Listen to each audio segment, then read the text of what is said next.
Alrighty, welcome back, everybody. It is September 20th here in the Coast2Coast Racing League. Patrick Morrison here in the booth.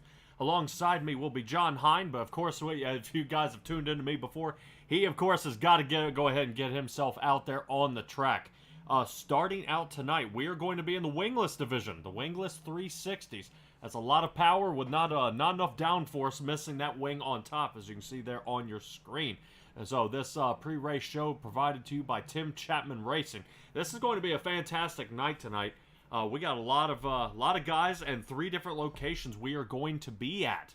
It's going to be super. To me, it's going to be a fantastic race. But let's go ahead and get to that race prep screen, and as we always do, and see how we get going as they get through qualifying here. Brought to you by ABR Setup Shop, with more than 7 years of iRacing experience and 3-time iRacing World of Outlaws Sprint Car Series World Champion Alex Bergeron is your coach and the setup builder for iRacing. The goal is to make you fastest on the track without any exceptions. Don't look any further than ABR Setup Shops offers weekly official race setups, custom setup requests for your specific races, and most importantly, one-on-one coaching sessions. Alright, so let's go ahead as these guys are qualifying kind of here in the background. We are taking a peek at John Hine there, trying to see how he gets around the track. Races for tonight, we are going to be looking at the Wingless 360s here at Kokomo. So we're starting here in Indiana. So fast one here. It'll end with a 30-lap feature. Then we're going to be at the 21 Designs 410 class. We'll be at Charlotte for that one. And then we're going to be running the Chapman Racing with the NASCAR trucks at Talladega. So any of you guys out there who normally tune into me or are super excited about that asphalt racing, Talladega is where it's going to be. Very fast there, but you know that's nothing to hang your head about. As we get these guys already qualifying, they're pretty fast. John Hines smashing that top shot there, really fastest so far. So a lot of guys are going to have to kind of speed it up here to keep up with John here in the race. Let's go ahead and get to our live shot here of what's going on. Super excited to have you guys here with us tonight. This is going to be a blast, man. I am excited to see what ends up happening. If you guys are interested in sponsoring this league or one of these leagues that you see here on Simtrax Broadcasting or any of the other broadcasting companies that are here, they have a few that are open. So if you're looking and interested in sponsoring, getting your name up here, especially here on Topside Tuesdays with Gambler Motorsports, they would be really interested to have a chat with you. Go see c2crl.com and have a little chat with the guys, admins there.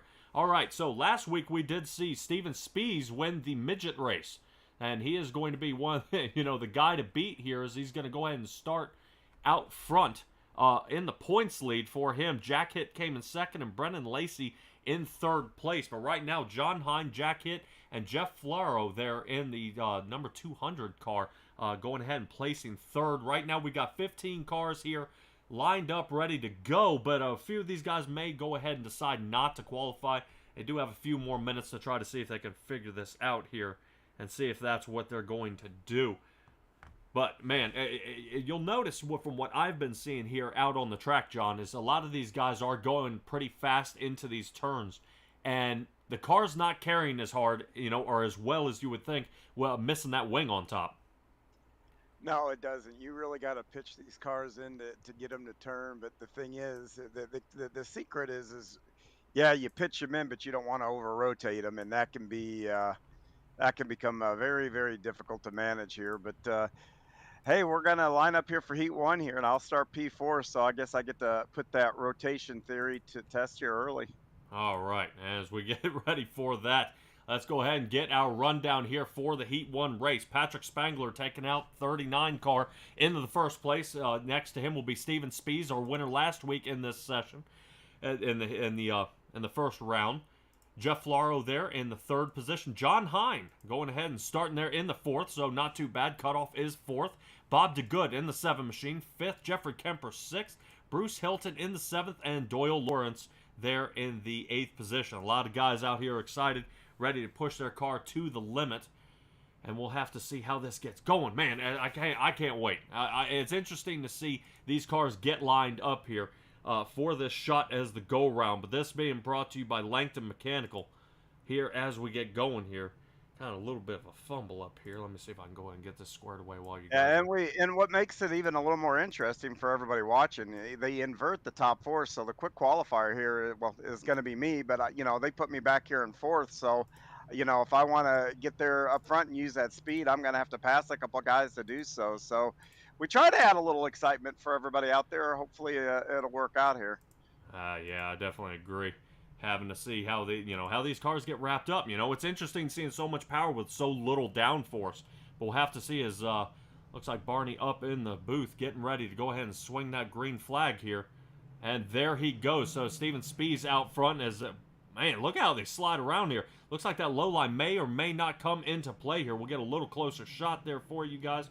As it looks like John Hine there working that outside line pretty well, but Jeff Flaro there realized that inside line just didn't work for him. And you kind of see what I was talking about earlier, is those cars kind of dig in and get jammed down there at the bottom, and really right front tire almost just digs into the dirt and won't let it rotate. So Steven Spees doing the same thing he did last week and just absolutely taking off, and really with a commanding lead there. But we know John Hine in that 71 car won't let up, but it looks like he's got a little bit of work to do to get that one underway. Jeffrey Kemper back here. Oh, boy, is Jeff Flaro there. Clips the wall, and around he goes. No caution out yet, so it is going to cost him this heat here. Hopefully it does not cut him out of the race as we take a look here. Bob DeGood, 5th place. So Jeffrey Kemper up 2 places so far in the 181 machine. Seems to be holding his own. Doing pretty well around there. See, yep, everybody else enjoying that high line as we bring out the white flag. Steven Spees, man, he is super fast right now. Holding the top speed here tonight, 12.15 so far, as he's going to bring that to the checkered flag. As it looks like we have Spees, Hines, Spangler, Kemper, DeGood, Lowrance, Hilton, and Jeff Flaro there. Kind of got smoked out there on that last turn. Bummer for him, but we'll have to see how if he can put that thing back together for the for the feature. I mean, these guys still have another chance. So let's go ahead and get to our guys for our second heat. Our second heat brought to you by Magnum Race Designs. These guys offer iRacing wraps, hero cards, logos, flyers, and even t-shirt designs. If you're looking for a new design with the attention to detail, competitive pricing, and fast turnaround times, check out Magnum Race Designs. These guys are a proud sponsor of the 358 Modified Division. Jeff Barker, Randy Shreves, Terry Landis for our top 3. Jack hit 4th. McLaren will be starting 5th in his 88 little car right there. All right, Joseph Grandy in the 518, and following that up with Brandon Dittmer. All right, so that'll at least get a bunch of our guys out here for the second heat. Should be pretty exciting. I appreciate you guys coming and seeing us here. I'd like to go ahead and mention while we got a little bit of time for the Steve King Foundation. They were formed to help the dirt track racing community across the country by providing financial assistance to drivers, pit crew members, racing officials, track operations personnel, or the immediate families of those individuals who suffer serious illness, injury, or death. This is going to be a blast of a race here. I really appreciate the Steve King Foundation going ahead and looking out here for the C2C as well. Magnum Race Designs here as our Heat 2. Pace truck goes ahead and ducks on off. So Jeff Barker and Randy Shreves up here in the front line here. These guys are going to be the ones to take us away for that green flag. Do like that paint job right there. That little red, white, and blue. I'm liking it. As we are under green. So Barney's flying that green flag for Heat 2 of the Wingless 360 division. Boy, look at that mix-up right there. As it looks like Terry Landis dives down. We've seen him before try to go ahead and use that bottom line, and he doesn't give up on it. That's one thing I like about Terry Landis. He kind of finds the line and doesn't give up on it. But right now, Randy Shreves going ahead and leading the race here. Jack hit there on the outside along with him, but Jeff Barker there in the 3rd position. So we'll see if Landis can go ahead and pull out of the rut here he's dug himself into. He is back there in the 5th position. Got a lot of work to do as they're going. There it is. There's your 4-wide situation as Terry Landis up into the 4th. So, man, a lot more speed he's carrying through those turns and dug into that turn. So Landis goes all the way from 5th or 6th place up to 3rd. And he has cleared. So can he go ahead and keep pushing along here as we see Jeff Barker, who was in the 513, back to the 6th position. 2 to go left on this heat. As you guys, ladies and gentlemen, can see out here watching the broadcast, this is it's so fast. As we have white flag is out. No time for you to talk here, John. Randy Shreves out here in the front. Jack hit following up 2nd. So it looks like Randy Shreves is going to take this one. But as I say that, Terry Landis goes ahead and slides up into the 2nd position. Now's the time to make it happen, and he does. Gets that good, perfect slide right there and slides it on through. Wow. Yeah, the Terry's a master at the bottom. Jeff Barker's pretty good too. And the thing about tonight is, this track slicks up pretty good. So when we get later in the race and then we're having to pedal for the guys that are up top, Terry will get that bottom rolling and make it a two-lane race, which will make it a lot of fun. Yeah. And that's going to be awesome. I really appreciate how many cars decide to show up to here tonight. I believe I have over 15 drivers right now showing to be locked and loaded. They'll have about 2.5 minutes here left in the warm-up, which is good time to go ahead and mention Flatline Racing Bodies. Quality racing bodies produced by former NASCAR Regional Short Track Champion Dan Chapman in the iRacing hotbed of Clarence, Iowa. They go ahead and, they make some awesome stuff. But, yeah, check them out as these guys are going ahead and flattening the track a little bit. Go ahead, see if you can get those Heat 1 and Heat 2 jitters out of the way and see if you can, plant this thing down. I'd like to see, I don't know about you, John, but I'd like to see somebody sponsor, these midgets and the Wingless 360s here in the C2C League. Oh, they're exciting, that's for sure. They'll get some pretty good airtime. Yeah, definitely. Points-wise, they are going to stay the same, but it's kind of 6 ons and 6 on for each class there. The 360s and the midgets. I can't. It's one thing. I love seeing the 410s with the big power and things like that. From what I broadcast here, but those little midgets, man, those things are crazy. Just so fast they get going. I'll laugh every time, man. I know it's serious racing, but I've never seen a car that hits a slight dirt mound and you're wheeling half the back of the backstretch there. That is really something to see.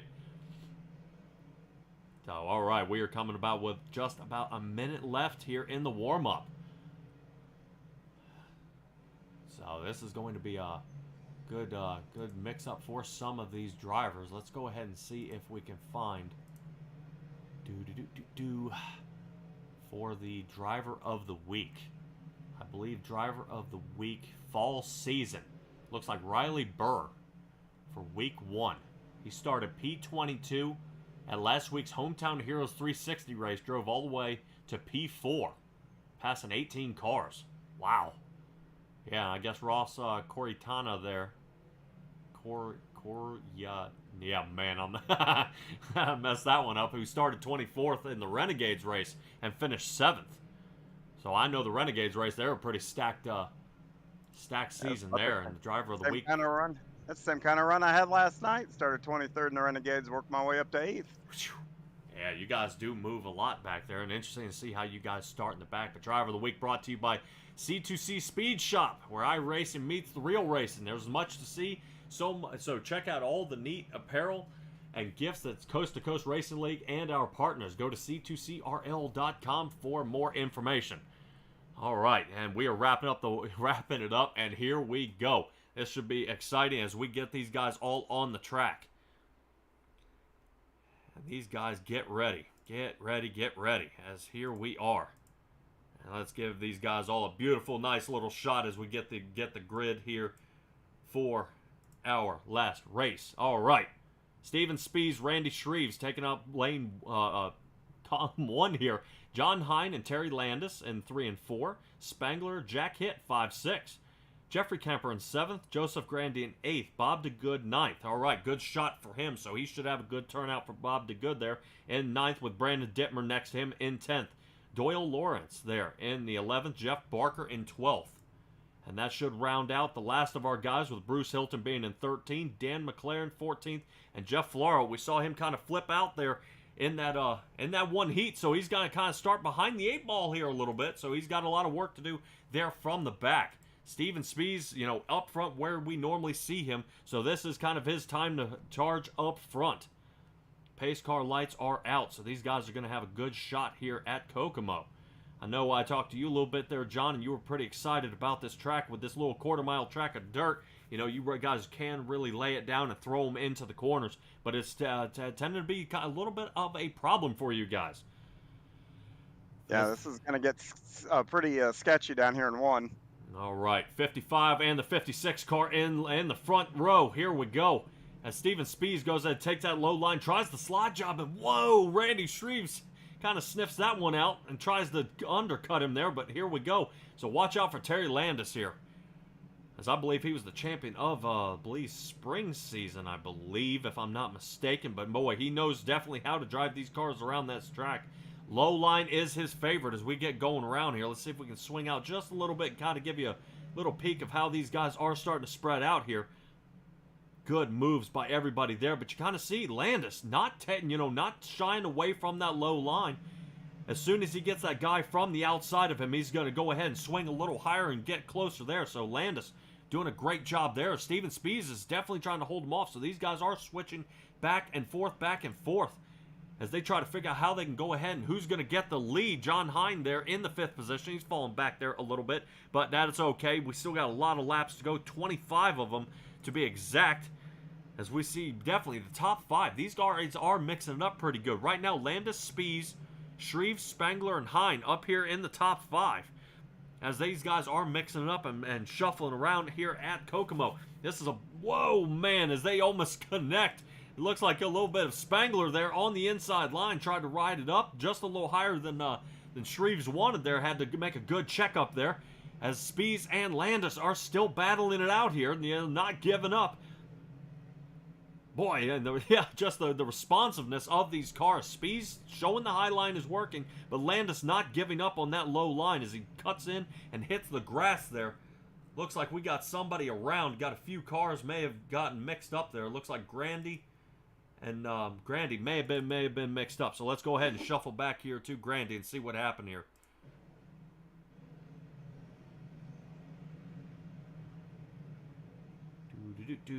Let's see. See if he just gets turned around here. Oh, yep, clips the little tire there. All right, not too bad. So it looks like the one car mix up there and not too shabby. Sorry about that, guys, about that whoosh whoosh noise. I thought I had that thing fixed, but she is back. Man, I hate that. All right, so we're going to get back under green. Probably about 20 to go here. Spies will continue to be our leader. Looks like he went ahead and got Landis behind him. So he'll be able to go ahead and get another restart without him in front. As we get a couple of these guys here to kind of square each other away. I know Spangler's looking to make a good move. Try to see if he can shuffle his way up front.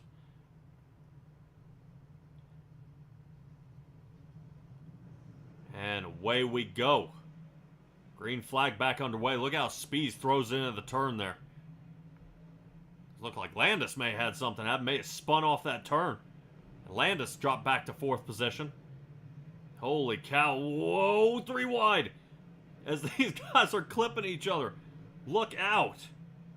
As I want to go to the Ace Designs drone view here. Let's go ahead and take a peek from this shot up top. Kind of see if Landis can go ahead and calm this one down a little bit. John Hine there on the outside line.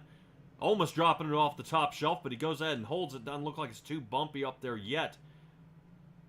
As we're getting going around here, looks like Jack hit on the inside of him as well, trying to see if he can push it around. But no can do, as these guys are still pushing their way around. Plenty of action out here on the track with these guys pushing their way around. I like how this looks. We kind of see how some of these drivers are out here. As Bob DeGood back here in the 8th position, he's trying to see if he can fight his way back up. He's only moved up 1 spot from where he's qualified so far. Right now, our fastest mover right now is Dan McLaren here in the 9th position in the 88 machine. Oop, as we kind of see him bump the wall there a little bit. No harm, no foul. Jeff Flaro there. We saw him start in last place. He's up to 10th. So a good 10th place finish will be good for him. But let's rotate back up here to the front as we see Spies and Spangler in the 55 and the 39 machine kind of duking it out here. Up toward the front for the lead, as you kind of see, switch back and forth, back and forth, back and forth. Right now, Spies has the speed coming out of the turns, but Spangler has him really kind of on the turn. So inside line is working so far. I'm interested to see if Landis can go ahead and catch him, working that inside line as well, as the track is starting to break down, get a little slick, and these guys are starting to kind of figure out how to collect each other. So Spies and Spangler still battling out up front here. Bob DeGood now up to the 6th position. Brandon Dittmer there in the 8th position. So I believe McLaren and Flaro are fighting out back there. Let's see if we can take a peek real quick. There we go.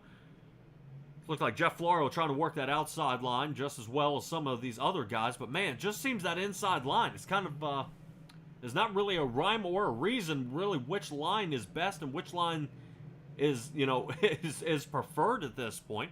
You know, Brandon Dittmer there in the 83, Randy Shreves, he's still trying to make it work for him. But you definitely see he's trying to wheel that car. As I want to see if we can take a quick shot of the inside of his car here.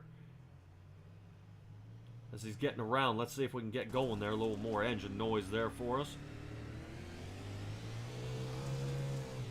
Yeah, kind of getting battling around here. Boy, yeah, you definitely see how he's having to wheel it. I think he's having just a little trouble there. I mean, it's nothing he's doing, but you just kind of see it almost doesn't carry as much speed as he would like into that turn. Yeah, just like there's a lot more grip than he would expect as we slide back outside. All right, here we go. So as we were taking that ride along there with only 7 to go, Spees is taking the lead, but he is under fire by Spangler and Landis here. Landis here back in the 3rd position in the 161. Spangler there in 2nd position in this 39, and now they're hitting lap traffic. Kemper and Lawrence there, right, really kind of jamming everybody up. Holy cow, and Landis sends it. Landis sends it in there, and Spangler gets a huge shot right there and really sends somebody around.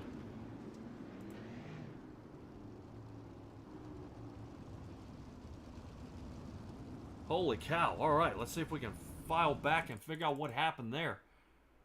So we get to another caution replay. I knew we saw how Landis kind of connected with somebody there. Let's take another look at it. From the chopper angle, here we go. All right. Give this another shot and see what exactly happened here as he super sends it into the turn. Right there. Clink. Just kind of gets another car turned around, and then that was it for them. All right.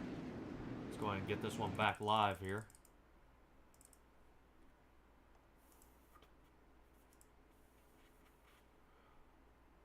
I do not believe, John, there are any EOLs or anything like that here in this league. No, everything is after the fact. All right, and we get back just in time, back under green. So Landis in 3rd, Spees 2nd, and Spangler up in the front.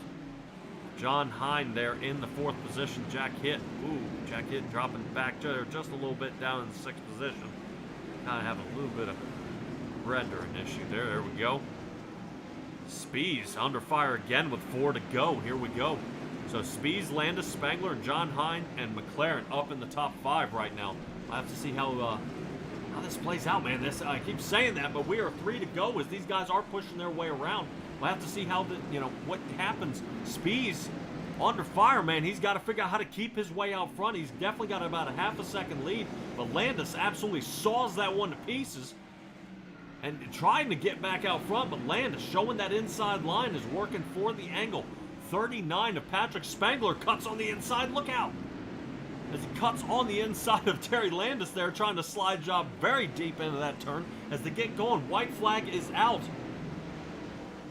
As we're going around. All right, Spees, Landis, and Spangler. 1, 2, 3. All right. Man, that was wild. All right, let's get our race results up here. These guys kind of getting set up, squaring each other away for a good little photo op here. And we'll be able to get some of our guys in here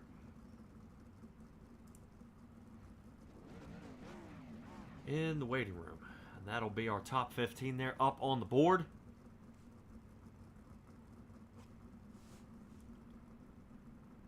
All right.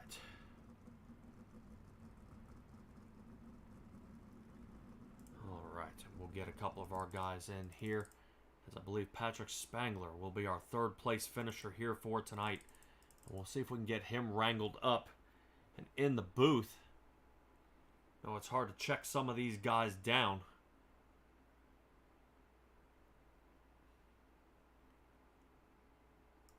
All right. Spangler Spangler. All right, let's go ahead and have a little chat with Patrick Spangler. Patrick Spangler in the 39 machine. You got a copy on us here, bud? Yep, got you like that. All right, man. What a race that was. Really trying to send it in there on Terry Landis there, man. Heck of a last run. I mean, was the bottom line working better tonight than the high line? I never really run these cars, so I don't want to climb the fence. So I just kept her down low, and then it's kind of cool at the end. We're trading sliders on the low line there, and it's just who could get closer to the tire without hitting it. All right. Well, is Kokomo one of your favorite tracks? I mean, are you used to this track, or is this kind of an oddball one for you? I only race it whenever we have league races here. I'm more of a Lernerville, Dora, Knoxville type of guy, so it's always different and different car. I rarely ever race these cars. Okay. Is there any way that you could have beat Terry Landis there? He was kind of holding that bottom line if that's where you were looking to go as well. Is there any way that you think you could have really worked around him there? I would have had to slow up in turn 1 and 2 a little bit to keep that bottom coming out of 2, because that's when he got underneath me. And then in 3 and 4, he just stuck it and went real slow around the bottom, so I couldn't cut back underneath him and held it. It was a good run. I'm happy with third, so on to the 410 race. All righty. Well, 410s is where we will see you next. But go ahead and give me your shout-outs here, bud, and we'll get you practicing there. Yep, you for coming on board this year and doing the broadcast. Roch for running the league. Training Wheels Racing, the 3 guys we run with, and Dan Uncle back home watching. All righty. Good job, bud, and we'll see you in the 410s. Patrick Spangler in the 39. All right, man. Awesome job there, but I want to talk to Terry Landis. Let's get Terry Landis up here. Terry Landis in the 161, man. How was that car handling out there for you? Dude, that thing was handling excellent, brother. Yeah, man. Really, I've seen you race before. And I think really that low line seems to be your friend. You do not take it high. I try sometimes, and sometimes it don't work. So I usually just stay on the bottom for sure. All right. Well, really, Steven Spees really put the moves on you there. He decided to stay high most of that run. It seems like when you cleared him there a little bit, you rode up the track, and then you were able to kind of dive down a little faster into those turns. Here at Kokomo, did the track come around the way you wanted it to? Oh yeah, definitely. I knew just from warm-ups, I figured the bottom would come in, but it came in a little too tight in 3 and 4, and I gave Doyle a pretty good shot. I'm sorry about that. But racing with Patrick and Steven there, that was pretty much fun. All right. Well, you did place 4th in the midgets last week, and here you are with a 2nd place finish in the Wingless. Man, 410s is up next. I'm sure you're pretty excited about that. But we are moving to Charlotte. How confident are you feeling there? Well, they changed the track at Charlotte a little bit. It makes it a little better for us bottom feeder guys. So we'll see what happens. All right, bud. Go ahead and give me a shout-out, and let's get you on your way. Oh, yeah. Let me give a shout-out to Galen's Homegrown Popcorn. Best popcorn on the internet. And if you enter cart into the code, you'll get 15% off. And my boys back there at KSR and Kreitz Track Racing. All right, Terry Landis in the 161. And the wife. Great job, bud. Great job tonight. Hey, is it the 61 or the 161? I gave up. I have a very friend of mine, CD Coville. He's a old modified driver from my past, and a really good fan of his. And my number is 61 from him, and he wanted to race in our league, so I said, yeah, I'll give up 61 for sure. So I just added the 1 to it. So you can call it whatever you want. Doesn't matter. Okay, I just want to make sure I got it at 2 different places, and I just want to make sure I'm calling what's on the side of the car, bud. Yeah, that's all that matters. It's on the side of the car. All right, Terry. Great job tonight, bud, and hopefully you'll be able to continue on your good luck here in the 410s. All right, thank you. All right, Terry Landis there. John, I know you were already practicing there at the 410s, which is going to bring me to Steven Spees. Once again, here in the smaller vehicles, he's able to go ahead and win this one here. Steven Spees, you got a copy on me here, bud? Yep, I got you. Dude, what a blast that race was. Did you have any concern that Terry Landis may go ahead and take it away from you here tonight? Yeah, I did my best a couple of times to nerf it into the wall, and I knew Terry and then Patrick were both running that low line and doing it really well. So it was really on the edge being on that top. But I don't run the the bottom in these cars as well as those guys. So I was hoping it lasted and just kind of gritted my teeth. But that was really, really fun race. It's nice having two lines and racing with folks that give room and race clean, and that was really, really fun. 2 wins so far this season, especially midgets and now the wingless 360s. That should be pretty exciting for you there, bud. You know, I'm with 2 wins in the belt. I asked you if you felt any looser or better having that first win under your belt, but now you've got 2. So I mean, talk to me. Is this really the wind up we're going to see? Are you going to bring home a third? I'm not sure if I'm racing next week. I think I've got another league that conflicts that has a season finale next week. So, not sure if I'll be able to fit this one in before that starts. But whenever I'm home and I get the chance, I'm going to come in here and try to keep getting those trophies. All right, man. You are definitely a busy man. So hopefully we are able to see you there. But let's go ahead and get you wound up and ready for those 410s, man. Yeah, we'll see. I may jump into those tonight, but we'll see. Oh, man, dude. From what I've seen here in the booth, those things are super fast. Absolutely. I'm partial to these non-wing cars and the midgets and late models. Those wing cars I'm not generally as good in, but we may give it a run. We'll see. All right. Fantastic job there, Steven. And hopefully we'll see you in the next round. Sounds good. Thank you. All right, Steven Spees there. Really blast from the past. We saw him there last week, but we're going to cut to commercial, and we'll have the 410s up for you right in just a little bit.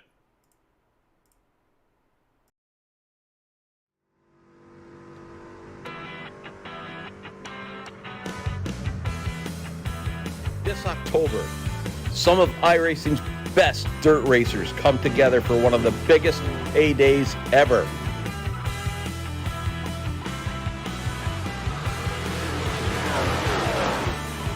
All dirt roads lead to Charlotte and the Dirt Track Bank World Finals, presented by the Dirt Alliance. Fixed 360s, Pro Late models, and small block modifieds collide for 7 action-packed nights in a pursuit of a guaranteed purse of $1,500. 3 champions and an overall world champion will be crowned. Register now for this great event. Go to c2crl.com for more information. The World Finals run from October 21st to the 27th. 100% of registration goes to Mission 22 in their fight to end veteran suicide. A joint effort between the Coast2Coast Racing League, Friday Night Lights, and Dirt Track Bank, a division of Malvern Bank. Don't miss it.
here in our industry. The lifetime parts and labor warranty is pretty awesome. Basically, all the parts are covered, the labor and everything. When we say lifetime, we mean lifetime, and it's supported with money-back guarantees. And with that, you're getting all qualified technicians that are going to ensure that this job is done perfectly and operates perfectly throughout the life of the unit.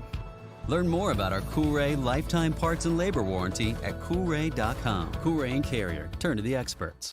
The 50th Napa Super Dirt Week, October 3rd through the 9th. Racing, music, camping, and more. It's the 50th running of racing's biggest party, October 3rd through the 9th at Oswego Speedway. Don't miss the superstars of dirt car racing go wheel to wheel. Then stay for the live music and entertainment. Get your tickets now at superdirtweek.com or call 844-DIRT-TICKS. Be there.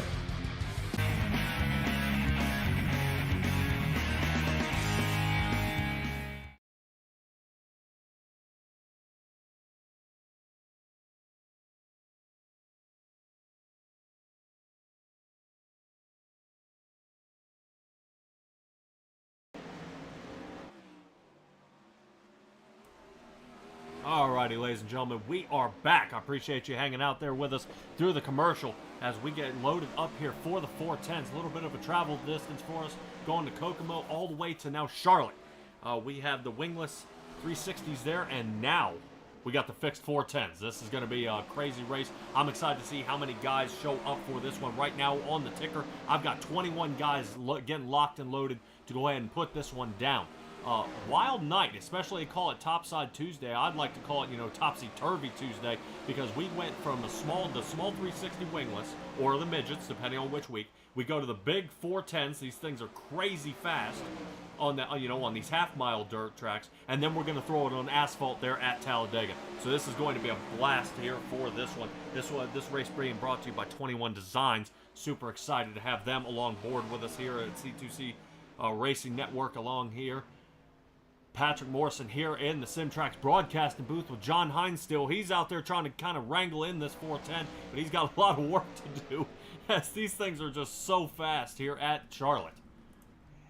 Yeah, we got in here. You look at the lap times on for the practice board, and I don't know how much stock I'd put into them. A lot of guys came in at different times here. If they come out when the track is fresh, they're going to bust off a pretty good lap. And I know I came in and the track was already, a lot of the good had been knocked off of it. But yeah, these things are crazy fast here. This should put on a good show for everybody.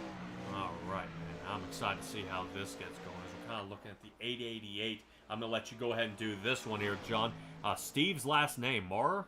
Maurer. Man, I had it last time. I thought I had it. I was wrong. All right. Maurer. I'll get it, bud. I promise. All right. As we get going here, this is going to be kind of let these guys get a little more time in here practicing. And speaking of practice, I want to go ahead and shout out Coast2Coast Racing School, where the league's top drivers have volunteered to help league drivers improve their driving skills free of charge. They'll be offering help on various skill sets such as qualifying, driving lines, driver awareness, and the setup advice. So obviously when you guys go ahead and sign up to race with these guys, they'll go ahead and give you racing school for free. So don't forget, go to c2crl.com and schedule a session. And there's nothing better than, being able to go ahead and, join a league and then kind of figure out where a good place to, get a good feel for dirt racing. And then if you're still unsure, and man, if you're anything like me and just can't get dirt racing down, these guys will go ahead and help you out. And, that way you're not going around the track. You don't look crazy, and you'll be able to go ahead and get this one away. Fixed 410s on the book here so far, and this is going to be awesome. These guys are going to be going super fast here around the track. Well, I believe we were looking at just under 13 seconds in the quarter. I know these guys are going about 12.2 in the half mile. So really picking up a lot of speed, doubling the length. I think that's kind of where I got locked up last week. But let's go ahead and get to our race prep screen here, man. These guys are going to have an awesome run here tonight. Race info here at Charlotte. As we're getting going around here, humidity about 46%. And the track temperature at 64, so a little chilly on the track. And you're going to see, as the year sets on, how much colder it's going to get. So I'm assuming the race surface is going to get a little bit harder and a little harder to chew up. to really to get these cars to settle in. Here at Charlotte, Topside Tuesday, brought to you by Gambler Motorsports. These guys are about to get under qualifying, so let's go ahead and take a peek here what these guys can do. We are looking at Steve Maurer here in the 888. Maurer Farm Management. All right, looks like he's got Flatline Racing bodies on the side of his car as well. Looking good from him, so we'll kind of take a peek at his qualifying session here.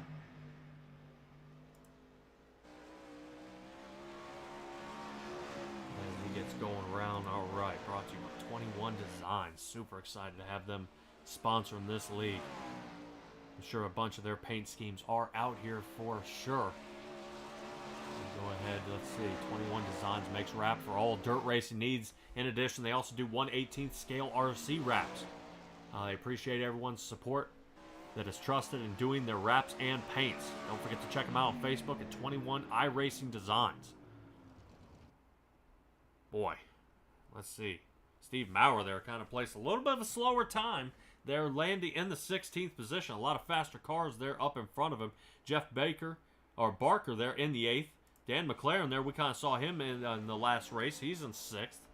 Floro, man, talk about turning it around.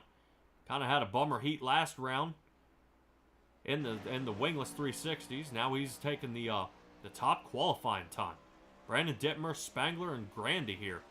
Go ahead and line it up for the top 3 in qualifying. As we got our fastest times up there on the board. 22 guys lined up for this one. This will be exciting to see how this one gets around. Let's see where John Hine ended up. I think John Hine ended up in the 9th place in his 71 machine. Tied, I think, with Richard Holland there. Yeah, I had a 230. He had a 236. Just took a conservative lap there, and pretty happy with where I'm going to be. I think that's going to give me a good starting spot in the heat race. So, this is, we saw it in the last one there. You saw top line, saw bottom line. You're going to see a lot of the same thing here. These guys, this is a sprint car league for the most part. Most of these guys in here are used to running that big wing up here. So, this one, believe it or not, these cars are a little bit easier to drive than the non-wings. But, yeah, these guys here we're back in their comfort zone, should I say.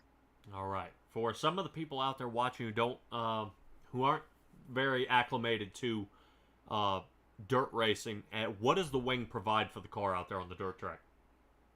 Well, stability. The cornering speed is much, much, much higher.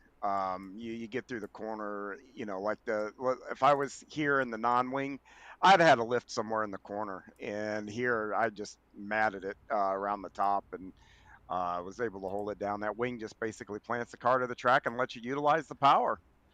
All right. And power we will have to see with these guys lining up here. Gambler Motorsports going ahead and covering Tuesdays as our main sponsor. Super excited at that, but we are not going to kind of shy away from our Heat 1 people here. Sponsoring Heat 1 of Langton Mechanical, second to none heat and air conditioning company in the Hamilton area. Professionally trained specialists there every step of the way. They guarantee your customer satisfaction from start to finish, including sales, installation, maintenance service of your heating and cooling system. And every installation and maintenance service calls back to 100%.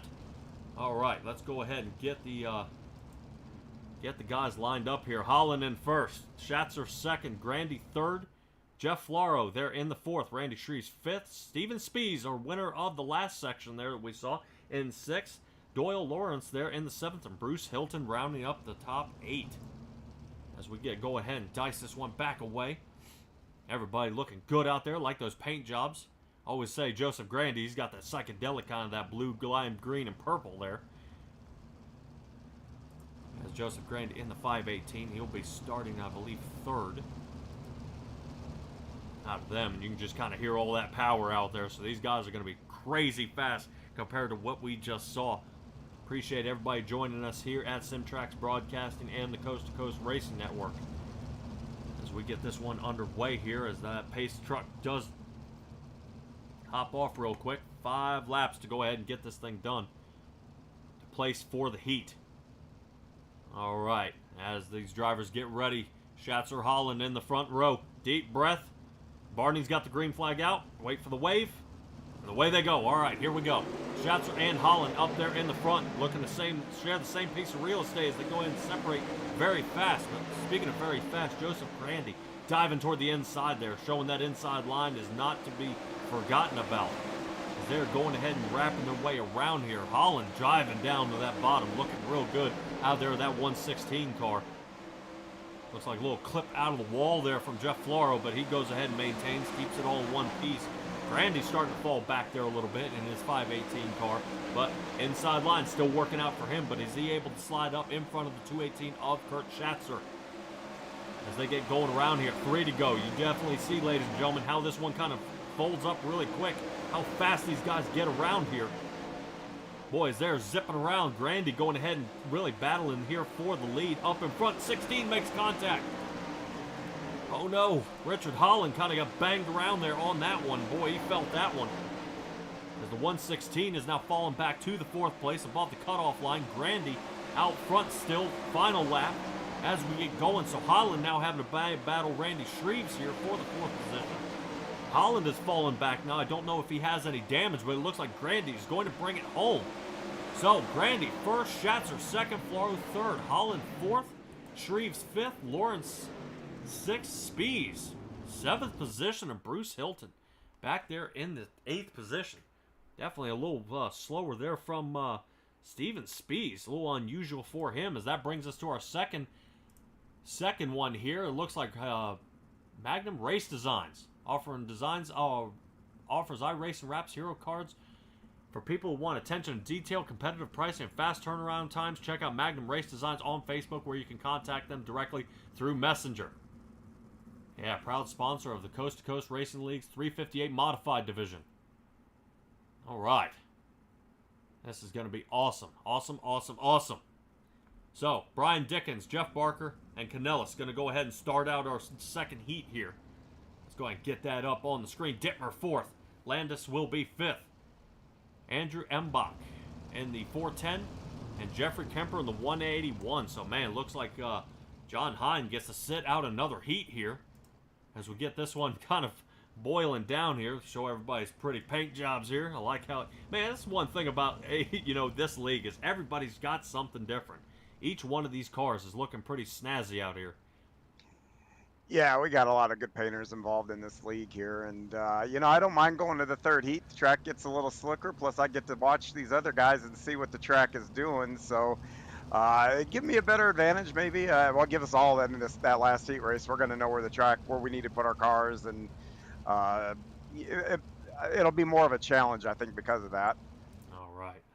And this has been a good time to see Terry Landis try to work that bottom line, in the 61 machine that he's got there.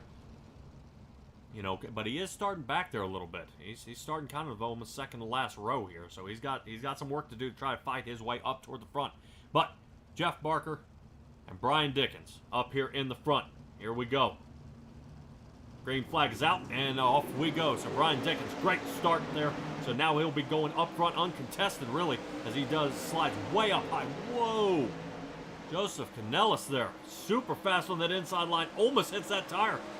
Slide job, no says I. Brian Dickens slides his way down toward the inside, and he's able to hold off. But no, holy cow. The switch up between these two guys right here. Let's go ahead and zoom out just a little bit here as we take a look. Yeah, you just kind of see the slide up. Oh, as they make contact. Brian Dickens and Joseph Canellis there really make a lot of contact, pushing each other around. That inside line is working, but it carries so much speed. Oh no! And Canellis is around. 3 to go, and he is blown to pieces here. We are going to stay under green flag. He has suffered heavy damage. Brandon Dittmer in the 3rd place, so that leaves Dickens, Barker, and Dittmer. Wow, try that, saying that 3 times fast. Up here in the top 3, which leaves Andrew Embach here in the 4th position. These guys are kind of scooting around here pretty good. White flag is out, so this is Brian Dickens to lose here in the 122 machine. But Jeff Barker's going to try to give it another run here in the 2nd heat of the 410s. So Dickens, Barker, and Dittmer. They're 1, 2, 3. Andrew Embach, Kemper. They're in the 5th, and it looks like Terry Landis goes ahead and nails that 6th position to Joseph Canellis there. He may have gone ahead and totaled out of the race on that one. So hopefully his race crew can go ahead and piece that one back together and figure out what in the world they got to get done here. So that will bring us to our third heat. And our third heat will be brought to you by the Salty Dogs Racing Team. Salty Dogs Racing Team is composed of many of the senior members of the Coast to Coast Racing League and have been released from the home to create havoc and chaos on the track. Whenever 3 or more of those dogs are in the race, a dog bone will be awarded to the highest finisher. And I'm sure they are excited about getting one of those. Let's go ahead and get that grid up so you guys know where everybody's starting. So Bob DeGood and John Hine in the front row. Dan McLaren, Patrick Spangler here in 3 and 4. Jason Sams and Stephen Maurer. Steve Maurer, gotcha. 6th position, and Steven Bixler in the 7th. All right, let's go ahead and get a good look at these guys coming around the track. I don't know about you guys, but they look fantastic out there on the track. I'll go ahead and give a little shout out to the Steve King Foundation. They were formed of the dirt track racing community for the financial assistance of the driver, pit crew members, and the race officials, track operations personnel. If you're involved with the track, they've got you, especially their immediate families for the individuals who suffer serious illness, injury, and or death. Man, now I hope that hate to see that last one. But let's take a look at that 7 car of Bob DeGood there with that all about tie-dye on the outside. Now, good to see him out here. Looks like Velocity Motorsports on the side as well. But it looks like that pace truck is getting ready to duck on off here. These guys are getting locked and loaded. Got a little way to go around. I don't know how these guys don't get the jitters having to go around and complete another turn before they get going. I expect to see Steve Maurer do a definitely a good slide job here on Patrick Spangler in the 39, but we'll have to see how this holds up. So John Hine, Bob DeGood as we get going here. John Hine on the top in the 71. Bob DeGood there riding on the inside, but boy, look at that 88 machine of Dan McLaren. Making hard moves, holy cow. It looks like they almost connect, and he slides them right up the track. John Hine, oh no! John Hine is mashed to pieces as he is flipping around still. Man, as that left front maybe totaled out on that one. Gonna duck on off, allowing Bob DeGood to go ahead and get around here. Holy cow. All right, Bob DeGood, Patrick Spangler. Spangler having a fight with Dan McLaren here for the 2nd position. These two guys, whoa. Looks like Bob DeGood there kind of jammed into some hard dirt there and kind of got him tangled up there. So now Bob DeGood fighting for the 3rd place, now 4th. Bob DeGood back to 4th, which now puts Spangler in the 1st position. As Jason Sams, man on the move, up 3 positions. So these guys, 39 and the 911, up here in 1 and 2. As the final lap, white flag is out. So Spangler still leading this race here. Looks like he's got enough room to go ahead and pull this one away. So the shot for Sams and McLaren, 2nd and 3rd. Bob DeGood here in the 4th position. And Maurer will come in 5th. Looks like Steven Bixler there in the 6th, and John totaled out, so hopefully they will be able to piece that one back together as that thing got mashed to pieces. Yeah, and my mama told me a long time ago, if you don't have anything nice to say, don't say anything at all. I think that's probably the route I'm going to take right now. All right, man. Well, hopefully you were able to kind of take some of that medication, because I'm sure you're pretty sick from that spin in there. That did look pretty ugly, especially since you are one of the racers out there, few of the racers out there I know that do VR, so that had to look very ugly from the inside. Yeah, it did. It seemed like that took a while before I stopped tumbling down the track. All right. Man, that was definitely a crazy mix-up there. This intermission warm-up will be brought to you by Flatline Racing Bodies, produced by former NASCAR regional short track champion Dan Chapman in the iRacing hotbed of Clarence, Iowa. All right, and we also don't want to forget C2C Kids Club, brought to you by We Let the Dogs Out For You. All right, man, these are a lot of, oh boy, bang. Somebody else into the deal.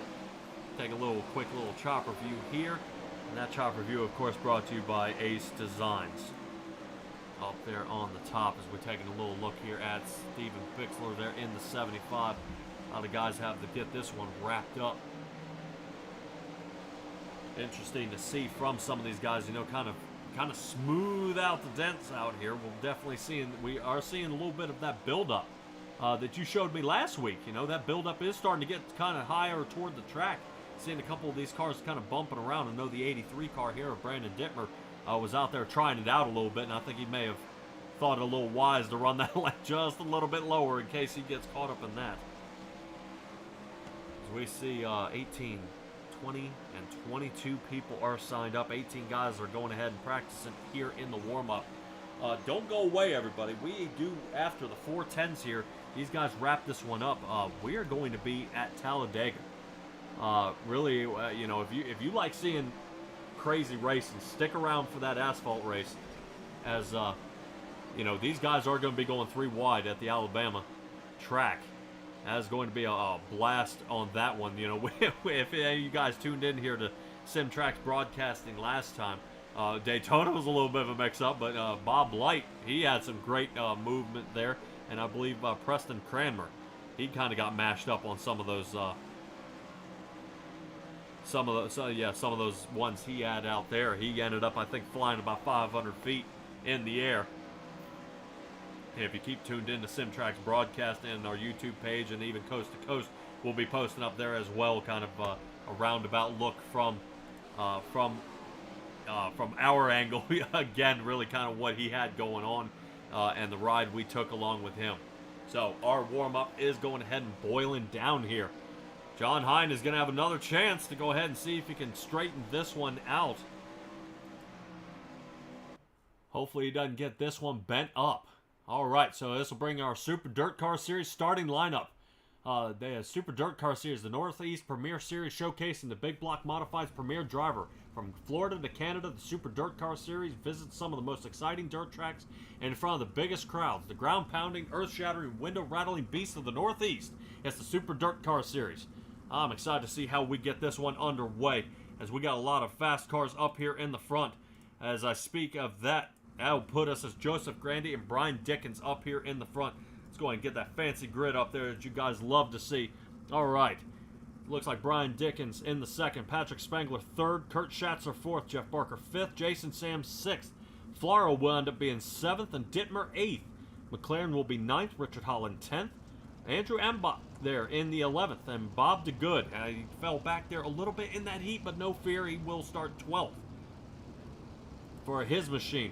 As we move on to the 13th position of Randy Shreves, that'll bring Jeffrey Kemper into the 14th. Steve Maurer there in the 15th. Doyle Lawrence there in the 16th. Looks like Joseph Canellis. We saw him total out there in the first heat, with Steven Bixler in the 18th. Steven Spees won our last round there at the Wingless and the Midgets the past 2 weeks. Terry Landis will be in the 20th position, which John Hine, after we saw his quick little tumble there, ended up in the 21st position, and Bruce Hilton in the 22nd. That is going to round up everybody on the track here for the fixed 410s. I'm excited to see what these guys have to push around here on the track. This is going to be a heck of a shot, as I believe pace truck is off. So that is going to bring Grandy and Dickens. This is going to be a heck of a race. Let's kind of give you a little shot here. Look at everybody kind of stacking up here on the line.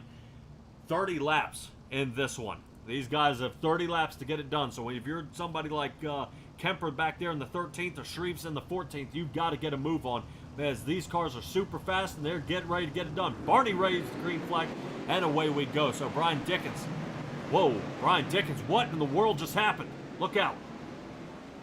As we got our first caution, as we saw that one happen live. Glad we were kind of zoomed out on that one. Let's try to get real quick back to what happened there.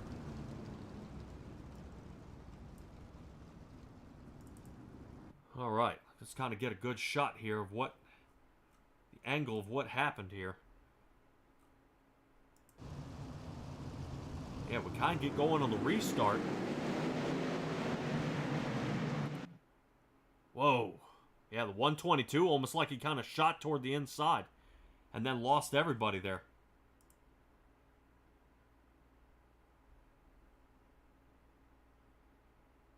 Man, a lot of cars got caught up in that one.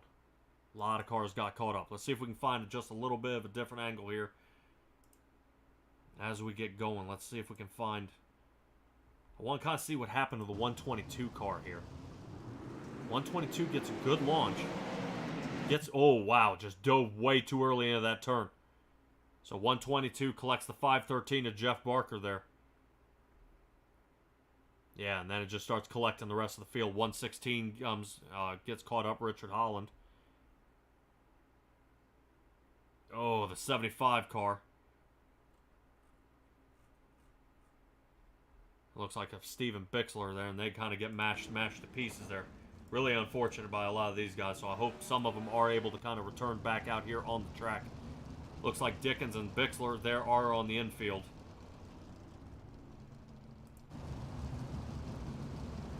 All right, so that'll get us restarted here in just a little bit. So that'll keep us Grandy up front, Spangler second, Schatzer third, Jason Sams fourth,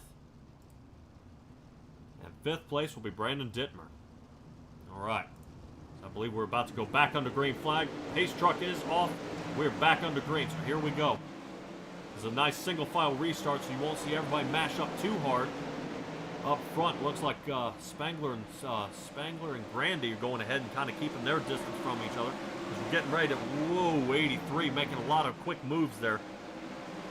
This is kind of mixing up my little tower up here, but have no fear, we'll still get it squared away here. 83 of Brandon Dittmer really dove it in there, and he's able to slide his way up. It kind of dies there, right there on the turn exit. Wow. Get pit out of my mind right as he gets going around here, diving into turn 3. Oh no, the 88 machine of Dan McLaren there. Oh no. Look out, everybody. And great job by the rest of the field kind of avoiding that one. He is definitely going to need to be towed from that one. Let's go ahead and get back there to Dan McLaren there, kind of getting folded up and around. Don't like the way that one looked. Let's go ahead and get a quick replay here of the 88 machine. Boy, yeah, you definitely see he got loose kind of heading down that back, and we were talking about that hump, and he's kind of hitting those dirt humps, and it definitely kind of bucked his car right there. Wow, all right, let me see if I can roll that back just a little bit and see if I can get us a cockpit view of that roll here, and you'll kind of see how he's bumping around. All right, kind of inside the car.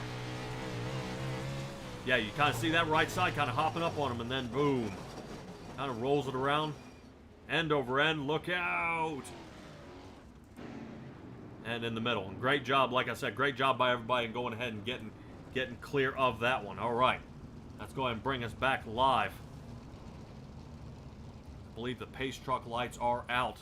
And that should bring, I believe that should still have Grandy up here in the front, followed closely by Patrick Spangler. Good to see Spangler up here. I know he had a little trouble last week out of his 410, I believe. Actually, Spangler placed 7th last time around. Steve Goldner placed 1st, Shreve 2nd, and Terry Landis placed 3rd. So we'll have to see if Landis can go ahead and battle his way back up to the front. Landis right now back in the 15th position, so he's got some work to do, but we are back under green. Hopefully these guys are able to kind of keep it a little bit cleaner. That way we can go ahead and get a few of these green flag laps underway, get some more passing. I'm sure somebody like Terry Landis, who's now moved up to the 13th position, would like to get a good shot. You know, somebody like John Hine, who started back there in the 20-some-odd position, up to the 15th now, so he's making good moves. Right now, Steven Spees up 7 positions right now back here in the 55. He's moving pretty well, but boy, he got caught up in the humps just as I said that, and now we're under caution again. Holy cow, boy, and I tuned to that just in time, and Steven Spees is really going to give me an earful after that one. All right, let's go ahead and roll back here to Spees. Kind of get a better shot of what happened here, as you kind of see up on that top. You see how he's kind of bucking his car around there a little bit, hitting those humps. Oh no, it looked like somebody else. It looks like also John Hine also got messed up. Let's get to his vehicle, and then we'll hear a little piece from John Hine of what in the world happened there. Getting up in the humps as well. On that turn, oh boy, and then he kind of got sideswiped there a little bit by, I believe, I'm not sure if that's the 51 machine. He kind of got banged up around there. All right. So, John, what was your take on that one there, bud? I drove into the wall. So, a little bit of a ride. We'll go in here and get a new, get her all fixed up. And let's go back out here and turn some laps. All right, man. I'm assuming you guys are able to get some... Yeah, we got one fast repair here. Good thing. Good thing, because I know a lot of these drivers are having a heck of a time out here trying to keep these things on the pavement here. Out there in the chat, Stella, I am not ignoring you. I see you. Hopefully I can get more of you guys out there in the chat. Go Grandy, love the Mystery Machine paint job. I'm sure he likes it too, because I have not seen him in a car that is not really representing that paint scheme there. All right, pace truck is off, and if Joseph Grandy can do a good job, he should be able to go ahead and stay up front here. Right now, he's rolling around in the second position. These guys are going to have a heck of a shot. Let's see. Spangler, Grandy, Schatzer, Dittmer, and Sams for your top 5 as we are back under green here on the Topside Tuesday, brought to you by Gambler Motorsports. As we get going around here, this is going to be awesome, awesome, awesome from a lot of these drivers, but we are back under caution. That did not last long. Not quite sure who got folded up in that one. I believe Bob DeGood may have been caught up in that one. Let's take a little peek here. Back with Bob DeGood. Seems to kind of really like that gearbox view, but I do not. Let's take a look here. Bob DeGood in the number 7. Gets a little bump there right at the restart. Let's see what happens. Oh, caught the tire. All right, as long as it's one car. Oh, boy, as that causes a stack up there. Boy, that was close. That was close. So, interesting to see, you know, and John, really, that may be something I kind of pass it to you here. You clip that, if you clip those tires on the inside, how much damage? I mean, is there a chance to ricochet off and continue, or is it? Yeah, you lose. If you get anywhere near those tires and touch them, yeah, you lose. It'll knock it'll take your whole front end out, wreck you. I can't think of any car, not even the street stocks or late models. It really doesn't matter here. You touch those tires, I hope you've got your belts buckled, because you're going to probably go for a ride. All right. I was not sure. I'm glad you kind of straightened that out. I wasn't sure, you know, if you kind of bump it, yeah, maybe a spin out, but does the car survive? I'm not seeing that at this point. Bob's good there, back in the 18th position.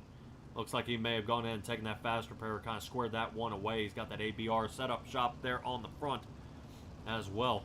I knew he did start up front. And I know he's kind of having a little bit of trouble here, kind of getting banged around. I know these cars, guys are having a heck of a time. I think Charlotte, you know, is kind of changing up for you guys.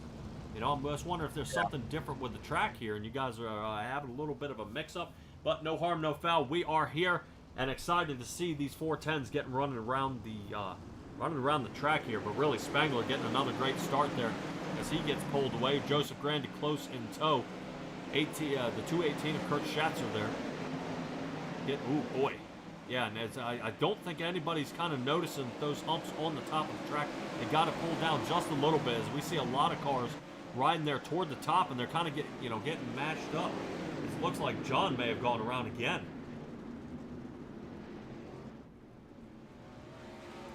All right, let's go to a quick replay here. Yeah, that one was my fault. I hit that bump and got up into the fence there. Looking at John Hunt. Ooh, on the wall. Yeah, just couldn't recover. Oh no! This is not Tony Hawk Pro Skater. All right. It looks like you go ahead and land. Your car's torn up pretty bad. Is it survivable or is it done? It's done. Dude. That's all right. How the cookie crumbles. I mean, yeah, we had to use a fast repair when I drove into the fence back there. So that's just, like I said, the way the cookie crumbles, we'll get ready to go run at Talladega. I mean, what could possibly go wrong there? I like that. What could possibly go wrong there, man? That is going to be a hard one on this. To say there's always something going on. But Patrick Spangler is going to be our guy taking off for the green flag. I know it says Jeff Floro up there, but I believe he's been in pit for a little while. Joseph Grandy here in second, Kurt Schatzer third. That'll put Brandon Dittmer fourth and Jason Sams in fifth. These guys, top 5 really haven't shuffled up much. I know they want to get some green flag racing here. About 11 minutes into this thing, we ain't got 10 laps in the books here, John. I know, like I said, I just think the track is kind of changing a little bit differently. As we kind of move to the blimp view here, you know, the track is breaking down a little bit, but you are seeing almost 3 lines Yeah, you are. It's a little bit slick, but these guys primarily, the fastest cars they normally run are the 360s, and they run those a few times through the week. So this extra power under the axle there, creates a little more tire spin, a little more challenge to keep the car up on the banking and everything else. So, um, you know, they'll get the hang of it, I'm sure, as the season goes on here, as we got back to green flag racing. Oh yeah, that we are. Hopefully your VR goes ahead and holds out for you for the Talladega race coming up. But right now, 410s is where it's at. As we get Kurt Schatzer here in the 81, or the 18. I'm getting me a little mixed up. Says 218 there, says 18 on his car. Kind of like Landis said, but have no fear as we are back under caution. No! As it looks like Mr. Doyle there may have gone ahead and bent this one. Let's go ahead and see if we can find what happened out to Mr. Doyle. That the old tire on the bottom. Oh man, caught him too, huh? All right, let's kind of take a little shot out here. Let's get a look. Now, let's get closer. There we go. Let's kind of see what kind of unfolded here. Let's see. Got a good line there. Oh, it's okay. Oh, another second dive. Yeah, it's like it jammed up there. Yeah, I can't say anything bad, man. I can't dirt race to save my life. But these guys are getting around the track here pretty well. But if you guys out there in the chat, I mean, at this point, I know we do have a lot of cautions, but hey, if you're looking to call out somebody you think's going to win it, let me know. Terry Landis is up 10 positions. He went, he is in the 10th position here. 9th, excuse me. Moving his way up front in the 61 car. Right now, he is a big mover of the race, up 11 positions. He's got Joseph Canelson and Kemper in front of him, but I'm sure Steve Maurer there in the 10th would like to go ahead and get a shot in on him as well in the 888 machine. Let's see how this one gets going, man. 18 to go. This is kind of a bang up. These guys are kind of really putting it to it. And like you're saying, I'm just wondering if so much power underneath the rear axle, is just kind of surprising them. You're getting going, and now you're diving it in too deep, and it's not carrying you. Or you got too much power in it, and it's driving you all the way up the wall. But as you kind of take a quick peek there, you do see the humps all along that wall. Kind of has that wavy look. So long as these guys kind of drop it down about another half a car length, they should survive.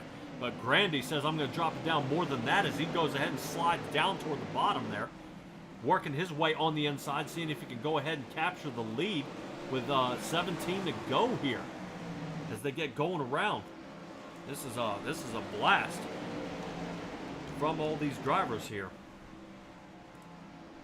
As we get going here in the fixed 410s, we came from the wingless 360s, but Spangler goes ahead and retains the lead and is now starting to put the distance on Grandy in the 518 machine. Grandy falling back by over a second, so Spangler might have this one in the bag as long as we can stay under green. Schatzer third, Dittmer back here in the fourth, and as I say that, we are under our 7th caution here. Yeah, it looked like Jason Sams got pretty loose up on the top. I think got into the wall and clipped Joe Canellis, and then it was on. A few guys got into that one. Oh, man. Oh, I hate it when you say that. All right. Now let's go ahead and see what Jason Sams here in the 911 car has for us. Up there toward the top, making a little moving around. Got a good bit of speed there. Oh, yeah, hit the little bumps again. That's one of those things. Oh!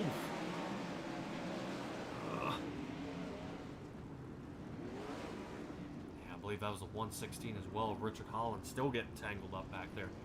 So as Richard Holland gets a good run, he starts getting banged up and banged around again. Hate to see it. Man, oh man, oh man.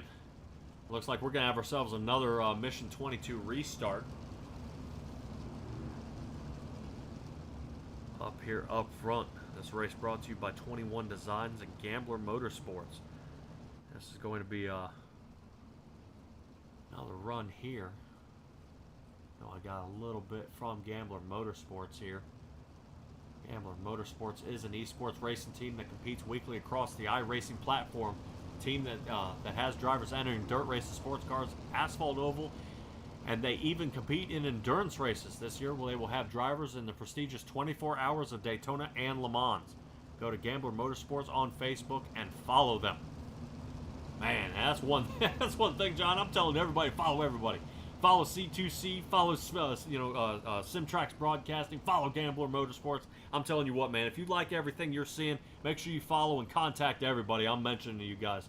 Because these guys got deals and they got great racing out here. Pace truck lights are off the track. Spangler getting another restart here.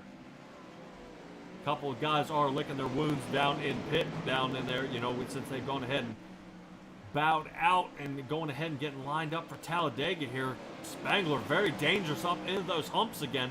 Last thing you want to do is really lose this car.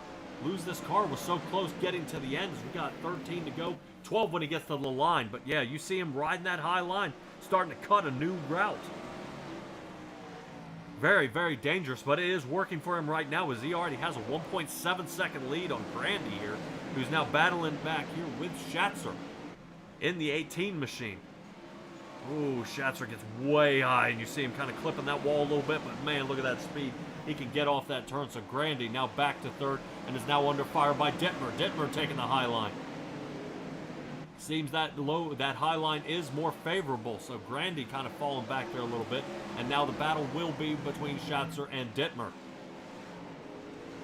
It looks like Schatzer there tries to keep it down low. And up high, kind of slide jobbing each other up front. Slide job, kind of diving low into the turn, ride high and cut the guy off for a good block. So 9 to go. So it looks like Spangler, Dittmer, Schatzer, Grandy, and Kemper here are going to go ahead and be at your top 5 right now. Bob DeGood got tangled up there for a little bit, but has fought his way back to the 6th position. Good moving up there by him as well, as we got somebody kind of messing around back here. Terry Landis is flipping, and we are to our 8th caution. Boy, Landis was doing so well. Landis is doing so well. Oh, man. And any of those Terry Landis fans out there, I feel your pain. I'm sure he would like to have that one back. A lot of drivers kind of getting mixed up here. Let's see. It says Steve Maurer may have been to start this one. So we'll see what Maurer had in the 888. And see if he had anything to do with this. Ooh, yep, right there. Maurer, Landis, and I believe the 56 machine. Ooh, I do not have a 56. Gotta have to straighten that number out. But Landis definitely taking a ride there. Well, 56 should be Randy Shreves. Oh, okay. It's showing him all the way at the top of my ticker. Shame on it. Boy, yeah, that is going to be heartbreaking for Landis there. And Randy looks like he took it to the house. He's done. Whew. All right, let's see if we can take a ride along here with Landis here real quick before we get back on the green. Got a good line. Boy, and he's going to tell me this is exactly why he takes that low line. Around and around and around. Whoa. Man. Man, you hate to see that. Gosh. All right. Go ahead and get this one back live. We're back under green. Here we go. 7 to go left in this one. Spangler, Dittmer, and Schatzer. I definitely expect to see a good battle here between the 18 and the 83 car. These two guys getting around the track, but they are now starting to spread out a little bit. I think everybody just kind of wants to survive toward the end. Definitely good mix-up by these guys, but you definitely see the distance here. I mean, Dittmer put... Oh, no! Dittmer... No!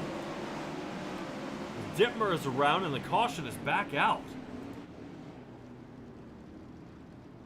Dittmer folds his up, and it looks like he got up into the bumps. All right, we were under green flag there for a little bit. All right, let's get back to Dittmer in his 83 machine. Boy, that was a bang up there. All right, let's go ahead and take another shot here. Bump, bump, bump. Ooh, definitely gets him loose right there. Bam. I like how the wing just like takes a little while and says, you know what? Nah, we're good. Go ahead and hop off here. All right, looks like Dittmer may be taking that one to the pits. Let's see if he fixed that one up. Looks like the wing is back on it. They may give him an EOL there. Let's see.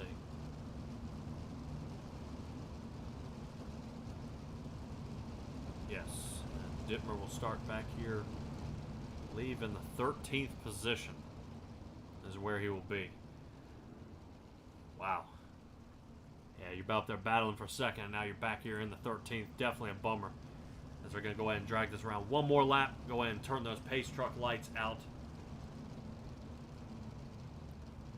as we get going around here.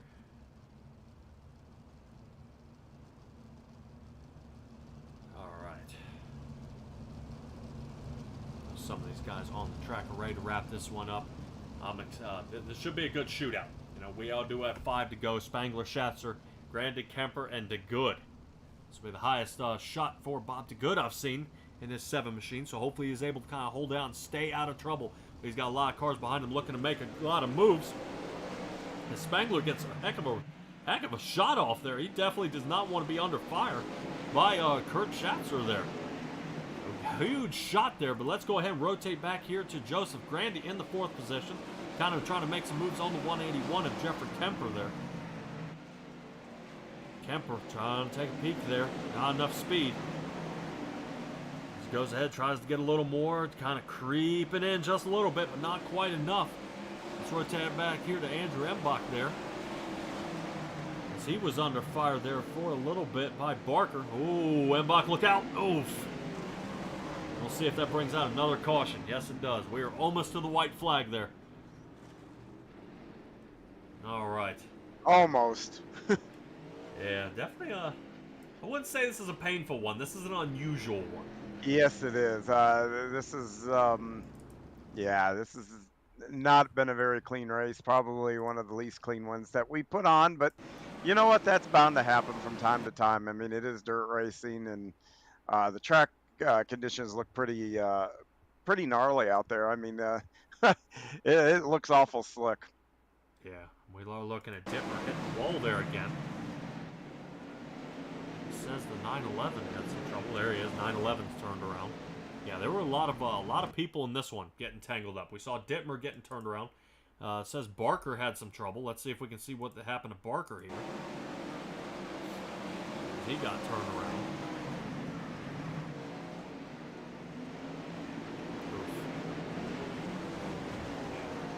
Oh, man, and see, and there's another tangle up. So we saw one live. We're seeing Barker here get banged up, and then we saw Jason Sams get turned around. So I just think the track's falling to pieces here. Yeah, and I mean, I got 4 minutes left of my repair of my car. Hell, I might be able to get out there and make a lap.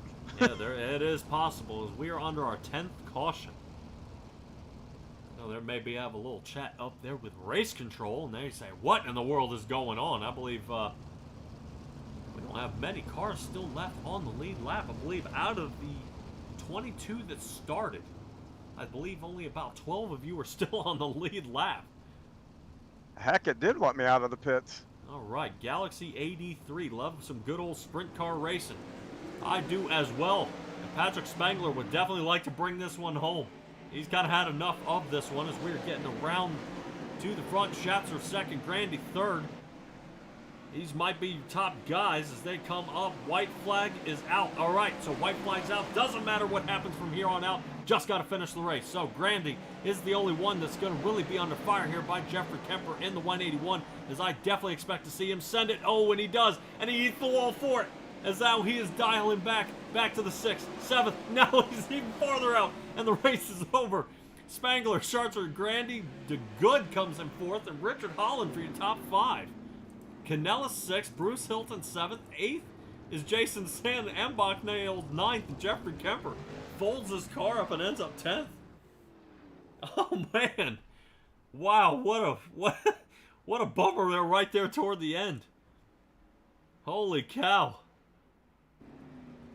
And that'll be our top guys right here for at least the top 18 here on our board.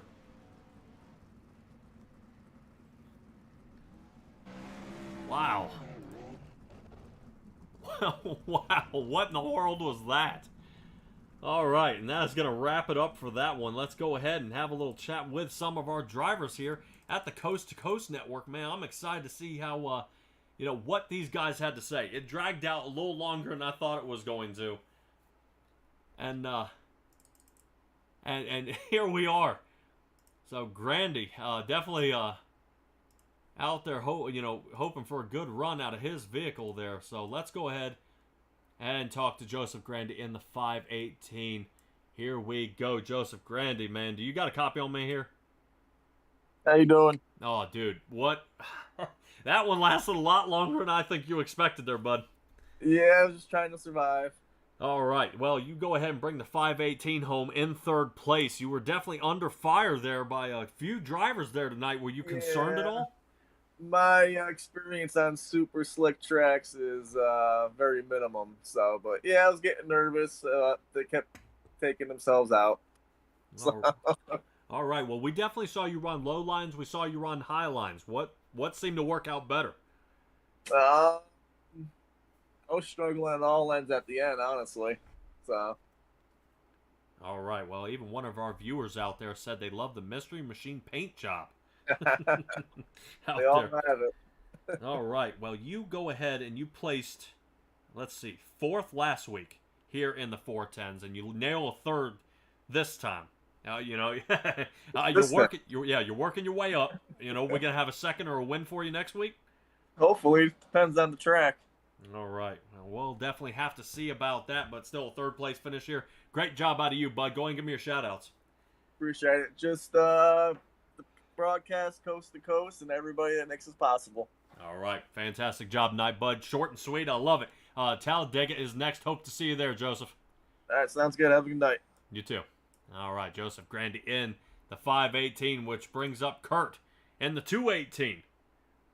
It does say 18 on his car, but I believe there it is. Yeah, see Louis Bitty 2 there in our replay. All right. Let's have a chat here with Kurt. Kurt, you got a copy on me here? Yeah, I hear you. All right, fantastic job out there, bud. You kind of had a battle up there in the front. A lot of cautions there tonight. Did that kind of shake you up at all? Yeah, it was way too many cautions than I would like. I never really found I could get into a rhythm with a caution coming out every 2 laps, it seemed. Yeah. I think probably a good 12 to 18 lap run. I think you guys would have really been able to settle it there. Patrick Spangler really took off there. Was there any kind of a plan to try to run him down? Because he had those restarts going and then he just kind of took off. Was there a place where you were finding you were faster than he was? I felt like maybe going in low on 1 and 2, maybe if I could have got close enough to him or something. But yeah, like you said, them restarts, he would just leave me.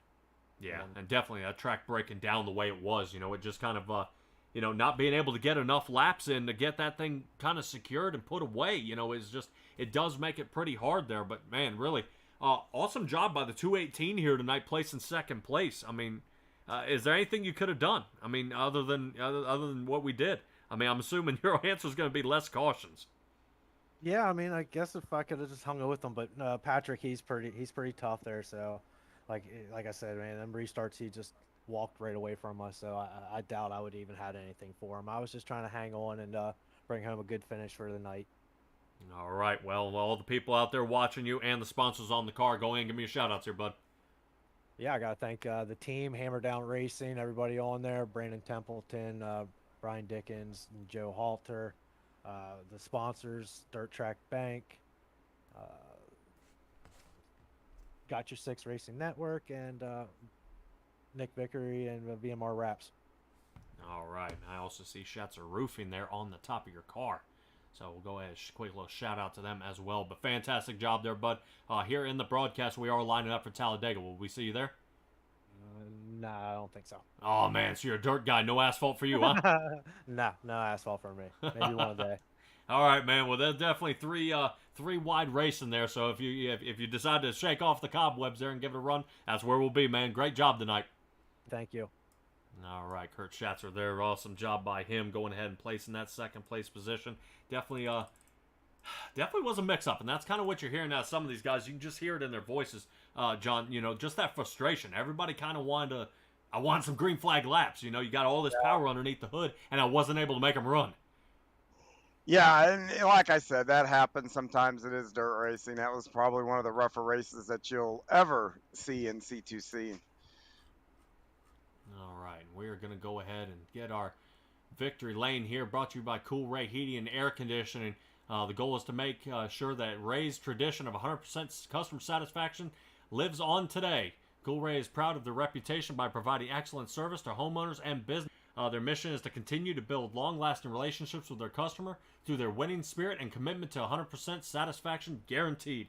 As we go ahead and wind up our race winner here tonight, which is Patrick Spangler. Super fast job by him in that 39 machine. Really had that thing dialed in. Let's go ahead and have a little chat with him. Patrick Spangler. There you are. Patrick Spangler, you got a copy on me? Yep, gotcha. All right, dude, man, fast card here tonight. Yeah, definitely had those restarts down. Is that kind of the way you found your win was tonight? Yeah, I mean, just couldn't get any rhythm with all the cautions. I think we started with like 22 cars, finished at 11, 25-minute race. So it was all about the restarts, just staying out front, not losing in turn one and putting in the wall, and just trying to keep your rhythm. Yeah. Did you find that the track breaking down at all was causing you any problems there? No, because I mean the top where I was running was you still had that fine line there where you could run. I was pretty confident up there, but the more caution laps you do, it just slickens it up, so it just makes it worse for anybody that was struggling. So just very slick track out there. It's tough, technical track then. All right, we are kind of watching a little bit of a slow-mo here of you riding that high line. You do hit the bumps a little bit, and it kind of caught some of the drivers out there a little more than it did you. You were able to kind of compete with that. But speaking of competing, last week you placed 7th. Tonight you come home with a win. Fortunately, you are moving up, and a fantastic job you're doing here. Really, I know the cautions, and I hear the frustration in everybody's voice is really wanting to open this thing up and get it underway. But and the restarts and being able to stay out front. Was there anybody you were nervous about on the track that may have caught you here tonight? My teammate Brandon Dittmer, he was there, but then bump caught him and he went flying through the air. So I looked at my rearview mirror and it looked like he was like Dogecoin going to the moon. But last week I wrecked a lot, or I damaged my car in the Monday race, and I damaged my rear end in the Tuesday race at Volusia. Just hit the front stretch wall. So as long as I didn't damage my car, I was confident here tonight, and glad to get the monkey off the back there. All righty, man. And so far, you come away with the win here, so that's going to work out really well for you, especially in the points. But, are we going to, we get to see you out there at Talladega? That's what's coming up next year, moving over to asphalt. Yeah, I'm not much of an asphalt guy. If we go to shorter track, maybe. I just, the super speedways, I don't really like too much. I'll race them every now and then, but just a break after that race. I'll be out in the trucks whenever we go to shorter tracks, though. Okay. I was going to say, sometimes those super speedways, once you get to the shorter tracks, there's no room to move. There at Talladega, you will be able to have the chance to get 3 wide and give yourself a good shot there for a win. Really, it's anybody's game at that point. But fantastic job by you here tonight, man, and bringing home the win here at Charlotte. So go ahead and give me your shout-outs, man. Let's get you on the road.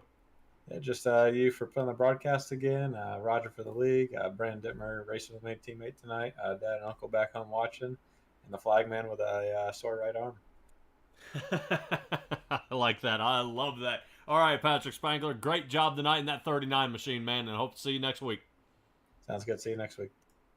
All right, John, and that is a fantastic roundup here for us here, especially in the 410 series. Man, we are moving out of the dirt and onto the asphalt. You guys have heard me say it multiple times. Talladega's coming up. There are going to be 50 laps there. I'm assuming it'll be a lot cleaner than it was at Daytona last week. Oh, boy. So it should give you guys plenty of room to move. The key is you guys not sending it 4 wide at that track. So, boy, it's going to be a tangle up there, John. Yeah, guys are just going to have to try to block a little less and hold a steady wheel. And like I said, it's a different mindset. And these guys are dirt racers. And, you've got to go and be aggressive. And when you're on asphalt like this in longer races, you've got time to be careful and be plotting and figure a way around somebody. Yeah, oh yeah. So, all right, nice, calm, cool, collected. Everybody keeping their head on their shoulders, and really, with a race that long, it should go ahead and kind of mellow itself out. These trucks definitely get loose, and you don't want to scoop each other. But we're going to head to commercial. Guys, don't go away. I mean, we got asphalt racing coming up next. If you guys tune in to Syntrax Broadcasting, you know this is right in my wheelhouse. I'm super excited to have it get going, and we'll see you here in a few minutes.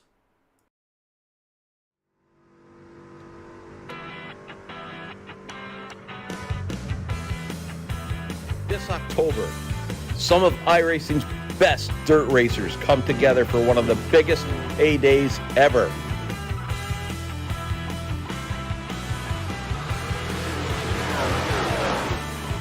All dirt roads lead to Charlotte, and the Dirt Track Bank World Finals, presented by the Dirt Alliance. Fixed 360s, Pro Late models, and small block modifieds collide for 7 action-packed nights in a pursuit of a guaranteed purse of $1,500. 3 champions and an overall world champion will be crowned. Register now for this great event. Go to c2crl.com for more information. The World Finals run from October 21st to the 27th. 100% of registration goes to Mission 22 in their fight to end veteran suicide. A joint effort between the Coast2Coast Racing League, Friday Night Lights, and Dirt Track Bank, a division of Malvern Bank. Don't miss it.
leader in our industry. The lifetime parts and labor warranty is pretty awesome. Basically, all the parts are covered, the labor and everything. When we say lifetime, we mean lifetime, and it's supported with money-back guarantees. And with that, you're getting all qualified technicians that are going to ensure that this job is done perfectly and operates perfectly throughout the life of the unit. Learn more about our Coolray lifetime parts and labor warranty at Coolray.com. Coolray and Carrier. Turn to the experts. The 50th Napa Super Dirt Week, October 3rd through the 9th. Racing, music, camping, and more. It's the 50th running of racing's biggest party, October 3rd through the 9th at Oswego Speedway. Don't miss the superstars of dirt car racing go wheel to wheel. Then stay for the live music and entertainment. Get your tickets now at superdirtweek.com or call 844-DIRT-TICKS. Be there.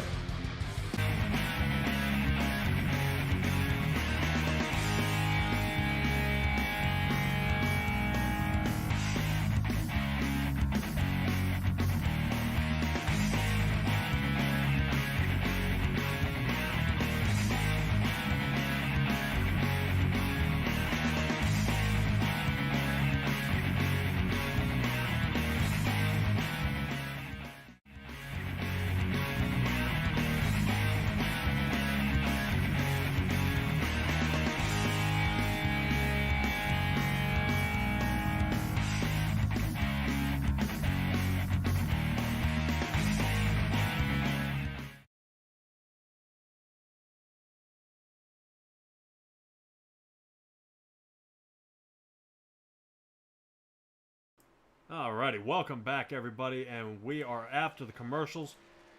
Still, joining alongside of me will be John Hine for the Tim Chapman Racing sponsored race here at Talladega.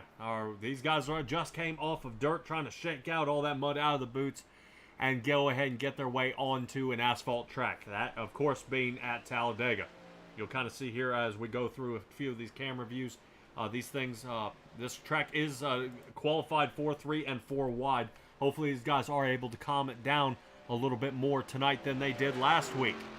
Last week at Daytona was a heck of a race. I know these guys were kind of getting the jitters for the first race of the season. Tim Chapman, ironically, comes in first.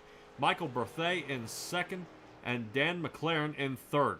Followed by Richard Holland fourth and Neil Strausser fifth. Bob Light, who was doing a lot of great driving, we rode along with him a lot in that last race. Going ahead and nailed the 6th position. Butch Baker in 7th.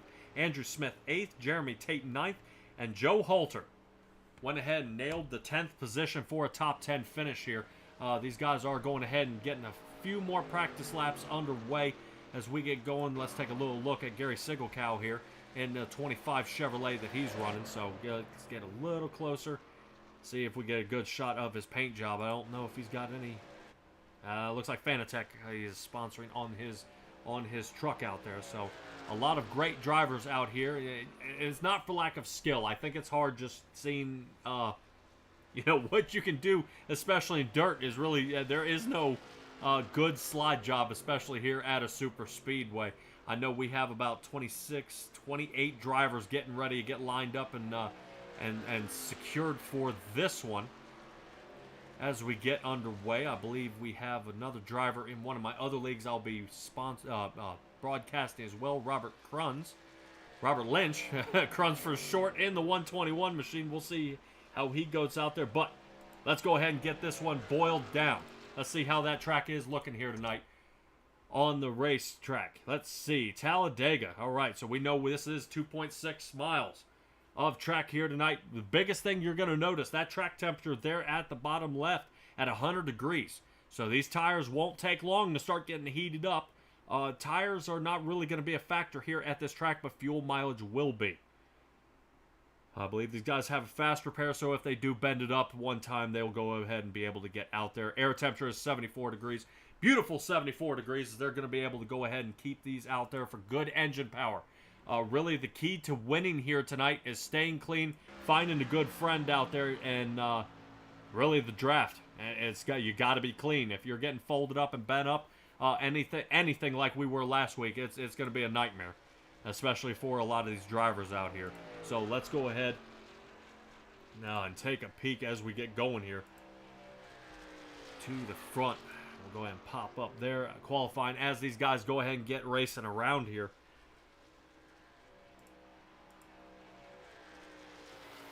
So Tim Chapman here at Talladega, man, I'm interested to see where he goes ahead and nails it with his win from last week. A lot of guys out here on the track. This is going to be awesome. You guys out there in the chat, don't be afraid to talk. I do read what you guys say out there. As long as you guys are on my 3 platforms, Twitch, Facebook, and YouTube. If you're over there at the Coast2Coast Racing Network on their YouTube page, that's okay as well. All right. Don't forget to hit that like, subscribe, and man, you'll be able to catch all the great racing here, especially at Coast to Coast or with Simtrax Broadcasting as well. As we're taking a little peek here at the 77 machine of Bob Light. Like I said, we watched a lot of him last week, and I was really impressed with his driving. Seemed to be the way he knew his way around the track. We'll have to see how, see if he can repeat that performance. I mean, he got knocked down not once but twice, but still fought his way into the top 10. So anything is possible. But this being Talladega, really anybody says, well, hey man, we racing a Dega, and that's kind of really where you want to be. Seeing how these guys get going, as a couple of them, let's see, we probably have about 4 or 5 guys here going ahead and passing them across the finish line. We'll see where they end up. Light in the 4th position, John Hine there in the 5th, but that is only the first lap. You will see these times pick up. You are seeing about 56. We might be able to get about a mid 55 second lap on the qualifying. But when it comes to drafting, that is going to be a completely different animal. These guys are going to come out here and, these guys are going to be putting down 51, sometimes even 49 second laps if they can keep it clean. They will take a little while, actually almost about half the track to get up to speed, and then after that, away they go. But we got 50 laps here in the books. I'm sure these guys are chomping at the bit to get this going right there. Cruns taking a look at Robert Lynch here in the 121 Chevrolet. Good spread about of car manufacturers here. Good to see how they're going ahead and matching it up. Doesn't seem to really be a strong one out there, but right now we're Toyota, Ford, Toyota for the top 3. We still got a long way to go, about another minute and a half of qualifying time.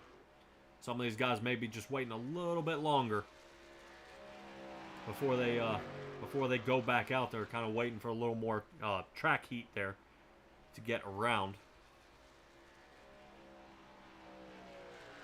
As you see, some of these guys are breaking that 55-second mark. Lynch goes ahead and nails down a fast time of 55.97 there. Good run by him. About a minute left in this one.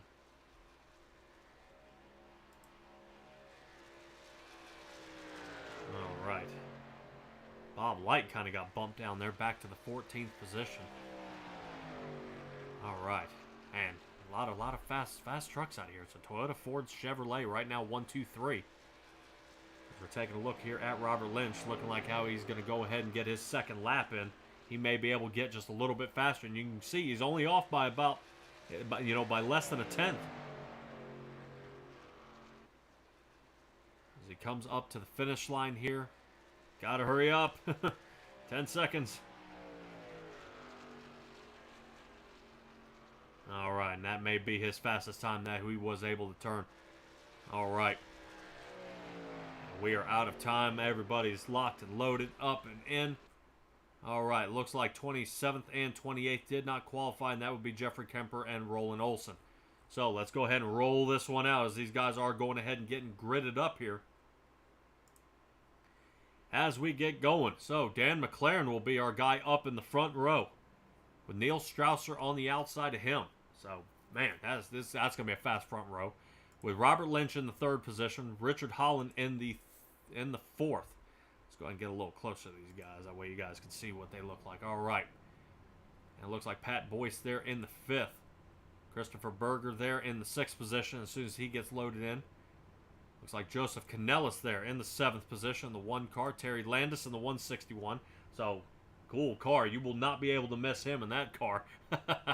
Zach Chapman, Jeremy Tate, 9 and 10. Jackson Lomax in the 11. Gary Sigelcow in the 25th position. John Rayner in the 302. Let's go ahead and rotate that a little bit there.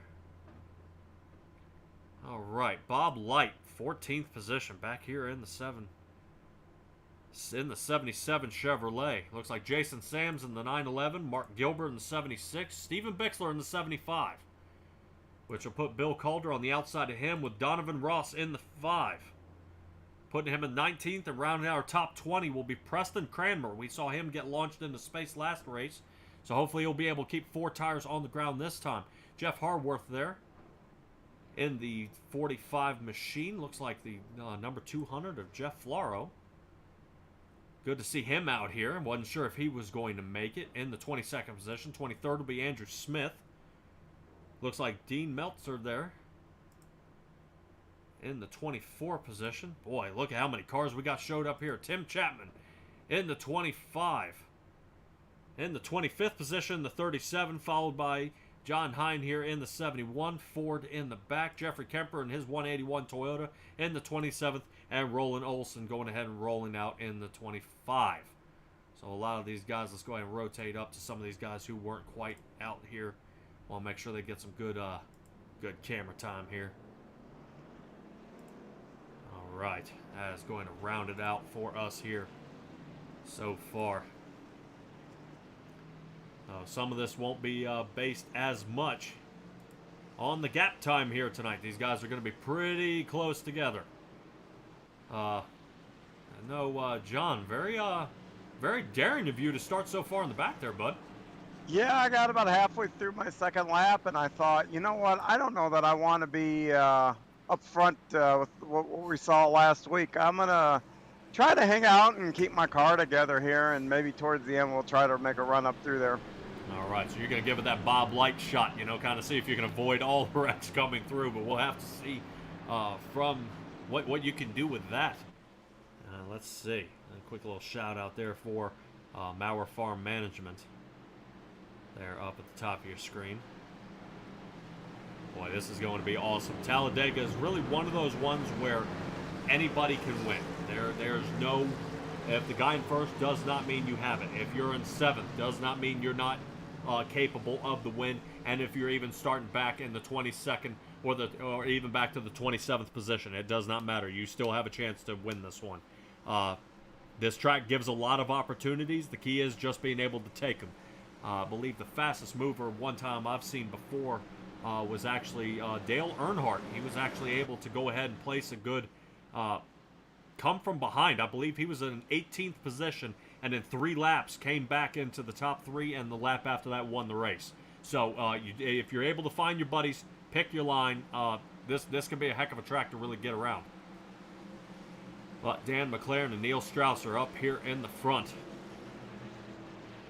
88 and the 68, Toyota and the Ford, followed by the Chevy of Robert Lynch, Toyota of Richard Holland, and Pat Boyce in the top 5 here. These guys are going ahead and get it going here. Pace car is off the track. These guys are going to go ahead and bring it down. I am excited to see this one get put underway as we get going here. And green flag is out. Here we go. So yeah, if everybody can kind of keep calm here, we should be able to get a good restart out of these cars. Let's get a little zoom in there. A little bit of the Chick-fil-A Foundation from Neil Strausser there, and you're gonna see these guys kind of bump around a little bit. You're gonna see them weave. We'll give you a few chopper views out there on the top. Boy, you see a lot of guys kind of dialing it back there, really not interested in battling up toward the front. Almost now already creating a second section here from a lot of these drivers. Robert Lynch finding out that inside line is working really well. If he can stay working with Dan McLaren there, they may be able to get a good push. It's hard to get a breakaway here at Talladega. You know, over 2.5 miles here. You know, we were at Daytona, much similar, but not as wide and as sweeping as this one. You know, we have over almost 20 degrees of banking. The drivers love it. But here in the trucks, we're definitely talking very loose in the rear of these trucks. So we'll have to see if they can keep it down. But you're already seeing the wobbling starting to happen. Right now, the top speed of already almost 190 miles an hour out of these guys. A lot of moving around, so all right. Looks like everybody's kind of staying settled down. A lot better than what we saw at Daytona. Woof. Just as I say that, it looks like a little bit of Richard Holland there, I believe. Gone ahead and started scooting around there. Excuse me, I believe it was Zach Chapman in the 72 machine, so we'll have to see if he's able to kind of control that thing just a little bit better. All right, floating around. Good job by everybody so far. Not really too many battles there. Steven Bixler right now up into the 11th position. Any Bixler fans out there? Is 75 Chevrolet up in the 11th position. And Jeff Hallworth there in the 13th position now in his 45 Ford. So we kind of see them all bunched up here. And this is kind of what you're going to see here, John, is these guys kind of, you know, kind of getting mushed up, getting pushed around there a little bit. But it's interesting to see how these guys are kind of spreading out a little bit. I want to rotate back to Preston Cranmer a little bit here and see how he's doing in the back of the field. Yeah, everybody's behaving themselves right now, which is a big improvement over a week ago. I don't see a lot of guys, you know, trying to change lanes back and forth, and I think that's a good sign early on here. Yeah, and I definitely hope so. We are looking at taking a peek there. Sego Cal was sitting there almost in three wide position there. Definitely a very ugly shot, but you know, you definitely saw that out the front of your windshield there in the 71 car, but looks like they went ahead and that one's calmed down and away they go. All right. Yeah, it looks like the 5 machine. Big trouble. Oh, man. Mark Gilbert got torn up there. Yeah, a lot of guys were unable to kind of check up on that one. Wow. That'll bring out our first caution here for tonight. Let's go ahead and get that wound up for you. Bear with me in just a second. Let's take a peek here at what happened. Boy, that collected a lot of cars here. I know Mark Gilbert definitely got mashed up in that one. Let's see how we get going here and try to see if I can find really what happened. And I believe, if I'm not mistaken, Terry Landis may have sent this one to the moon as well, as it looked like a 3 wide condition came across starting at the line. So we're going to take a look here. Starting at the line, Terry Landis there in the middle. Let's go ahead and give it a good shot. Oh boy. Oh boy. Yep, and up in the air he goes. And he kind of disappeared there. But we're going to go ahead and see if I can find you another angle of what happened. Kind of who else got tangled up in that one. I know the 6 got banged up. Let's see. I believe the 1 car as well. We'll see if Joseph Canellis, he stayed in the 3rd position. So he may have survived that one. I'm curious of Mark Gilbert here. I want to see where his 76 ended up. Alright, let's see, kind of same area here. You see the 3 wide start. Yeah, just kind of, somebody kind of chickened out there on the bottom. And so I rode it the rest of the way up the track. Yeah, and definitely started collecting the rest of the field. Definitely a bummer there. Oof. Yeah, definitely not what you want to see here. So, all right. Let's go ahead and bring that one back live. Let's see how many people survived and who came down pit road. Andrew Smith came down pit. Boyce, Landis, Jeremy Tate, Floro there came down pit. A lot of guys came down pit in the 4th. Looks like everybody's really kind of coming down pit. Interesting to see. I would assume maybe a fuel stop, maybe? Probably to fix damage. I think a lot of guys got caught up. Even I got a little damage and had to use one of the fast repairs already. Holy cow.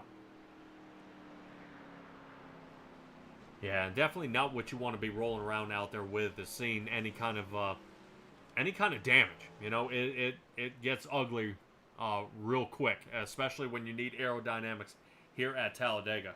But we got 6 6 laps in the bag here. And it's better than Daytona. I know we had a tangle up super early, and a lot of these guys are trying that 3 wide situation. But I have seen in certain races, these guys do have, you kind of get about that 12 lap mark. These guys start going single wide, and what you'll find out is over the race chat, these guys will start actually sliding up and moving, changing a different direction. Seeing if you can get 4 or 5 cars there on the outside line. They both all hang out in the aerodynamic bubble and get their way up front. So, starting our race up in the next shot, guys who didn't pit. We'll have to see. I'm seeing Bill Calder here did not pit in his 325. Yeah, he's kind of bent up there a little bit. But we'll see right when they cross the line. I want to make daggone sure that we are getting a lot of this. Looks like Bill Calder, one of the salty dogs out there, is going to go ahead and stay out. He does have some damage, though, so maybe he's feeling pretty confident out of the 325. Steven Bixler, he pitted on lap 5. Canellis, that number 1 car we said saw a little bit happen there.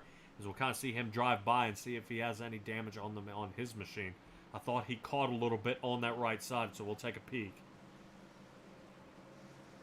All right, actually the car looks pretty good, so it may have just been a little nudge there, and we'll keep it going. All right. Right now, our starting lineup right now is looking like Canellis, McLaren, Kruns, Bixler, Rayner starting our top 5. Calder's going to be in 6th, Sam 7th, Hallworth 8th, Bob Light moved all the way up to 9th, and Strausser in the 10th position. So that's where these guys are going to be starting. Should be awesome for them. I see John Rayner there in the 302 machine. Looking good, Jegs. Good place to be. I know there's a good battle between Jegs and Summit, who's really the best racing outlet to buy your parts from. Guys out there, let's see. Beef Jerky Unlimited is on the front of Robert Lynch up on that banner. So interesting to see out of him. All right, let's see. Where did you end up, John? 14th position. So you've moved up 12 spots already. Yeah, well, that wreck took care of a lot of those cars or whatnot. I was just trying to hang out towards the back, which almost had it woed up in time, but yeah, we'll try to fall back a little further, I think. Yeah, I can't blame you. I mean, it's hard to stop from 170 to 190 miles an hour and try to avoid a wreck. Short track is a lot more forgiving to something like that.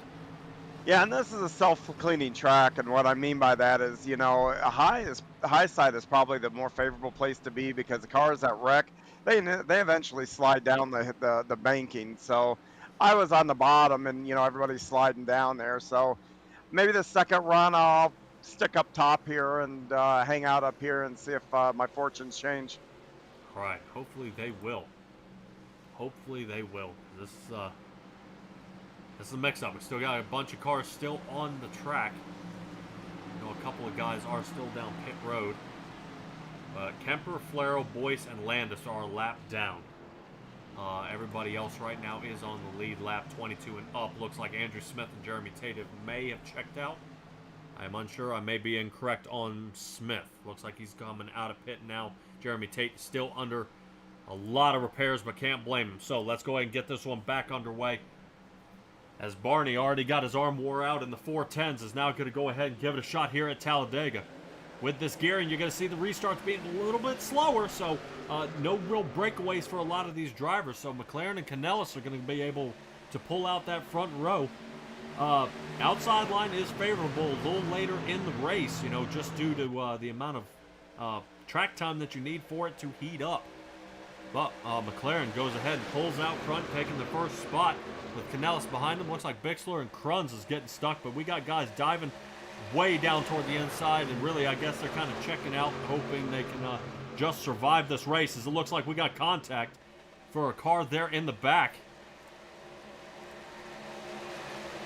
Looks like everybody kind of straightened that one out. I'm not sure if Tim Chapman got tangled up in any part of that one. Single Cow may have been kind of mashed up in that one. He's definitely got some side damage on the side of that 25 Chevrolet. So hopefully these guys do kind of calm it down there a little bit. I know Preston Cranmer would like to see that kind of slow down a little bit. But we are back here in the 17th position.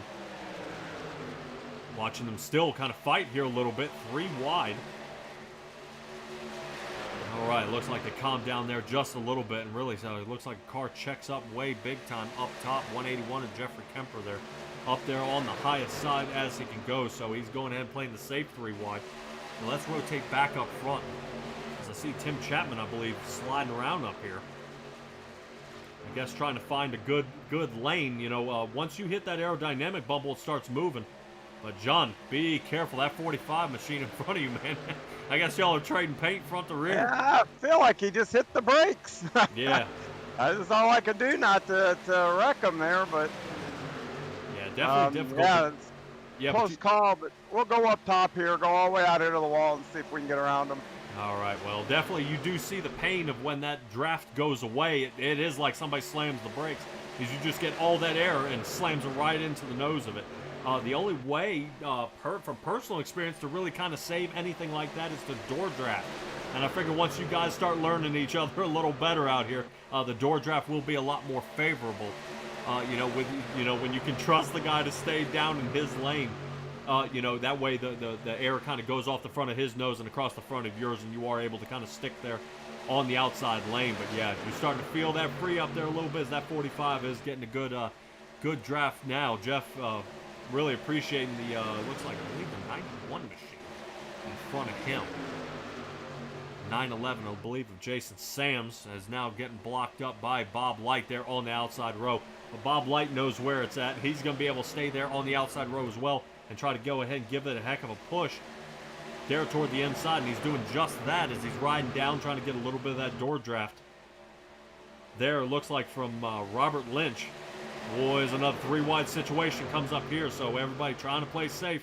Watching that Monster Energy drink white Toyota there on the outside. Kind of dialing his way back, and maybe a lapped car.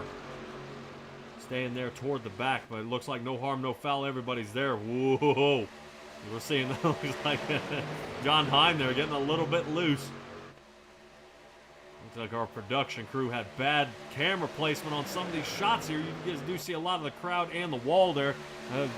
Really do hope you guys do forgive me for that. But Bob Light, definitely look at that as he's making his move up front, 4th place now. So that outside line's starting to form up there a little bit. But John Hine definitely was not liking that middle seat right there, as he may have to kind of dial it back and figure out where he's going to go. Sticking there, the 5 starting to get loose there toward the top, and this is not what you want to see. Hopefully these guys aren't getting ready to get tangled up here. Let's get a better shot. Oh, the 72 starting to loosen up on the inside of him. 72, 71, and the 5 machine side by side. All 3 of them right here, boy. This is going to be a mashup. Let's see if John can hang in there. So, and you can definitely expect when John Hine, you do see him loosen it up there a little bit, and that's what's going to happen. You know, he's got the draft in front of him. He's got no downforce because of Preston Cranmer pushing from behind. And then the door draft from either side, so it really puts him in a wind tunnel, and he has almost no downforce to the car. So it unloads the suspensions. Oh, boy, they're 4 wide, and the 45 machine gets caught up. Holy cow. Jeff Hallworth, it survives, though. Quick bumping and rubbing, plenty of room to survive. Hallworth stays alive, only rolls back to the 11th position, and we are still under green. Holy cow, that was awesome. A lot better. All right, this is really shaping up to be a great race. We have doubled the amount of laps that we were able to complete before the last caution. So right now, McLaren still leading the race. Bob Light trying to fight his way on that outside line still. Canellis back to the 3rd position. Jason Sams 4th, and John Hine has now fought his way to the 5th position. So right now, John Hine up 21 positions from where he started. So really, like I was saying before, Talladega, it does not matter where you started, but this is where you're going to be. You can fight your way up. But let's see where Preston Cranmer is. I know Preston Cranmer's been having a little bit of trouble. There he is, back there in the 14th position. I think he got a little bit of a nudge from that last bump and bang there with the 45 of Hallworth there as well. So now the only way for these guys to really get it together and get their way moved back up front is they've got to start drafting each other. Or otherwise, that front pack is going to pull away. As you can see, Cranmer, he's back there a good ways from the front pack there. These guys are already making turn 4. So let's go ahead and stay up here where the front pack is. These guys are starting to put a heck of a drive here.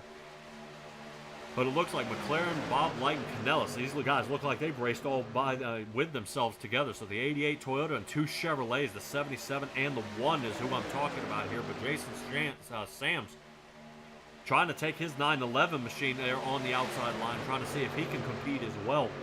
Doing a good job, maybe something over the radio. Bob Light kind of saying, hey, you can give me a push, but not around the turns. And really, that's the safest way to be, is you don't want people sliding all over the place. But we got a few cars here toward the back of the pack here looking to kind of squeak it 3 wide again. I want to see if we can get a little closer shot there. It looks like that 5 machine is definitely Donovan Ross. We kind of talked about him taking that outside line, kind of dialing in behind Mark Gilbert, the 76. Definitely some dangerous moves. They're definitely trying to work that high line, but it's just not working out so far. Seeing if they can go ahead and hold it together. Whoa.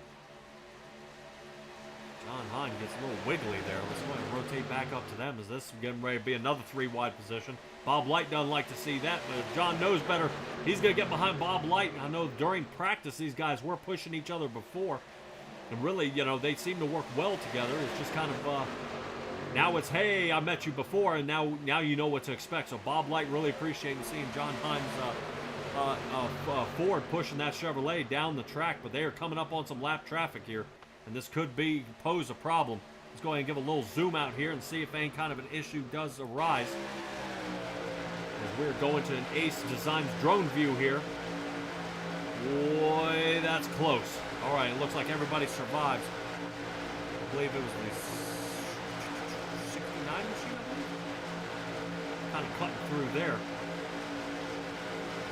But as you see, ladies and gentlemen, from the outside here, it kind of looks like everybody's straight, but look at how much they're moving around.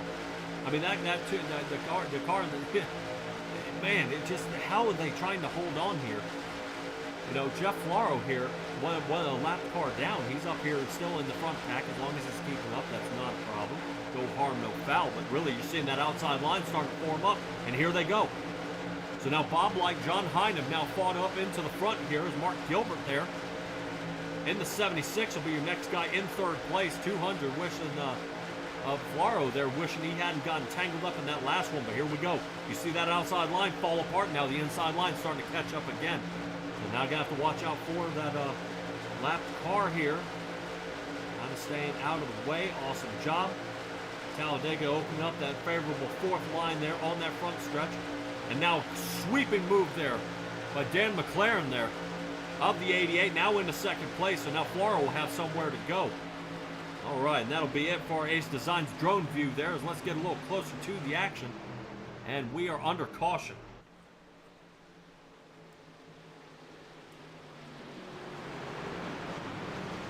I am not 100% sure which caused that one, but we're going to go ahead and drum up that caution replay. Brought to you by SimTrax. Broadcasting here. I appreciate you guys joining me here tonight.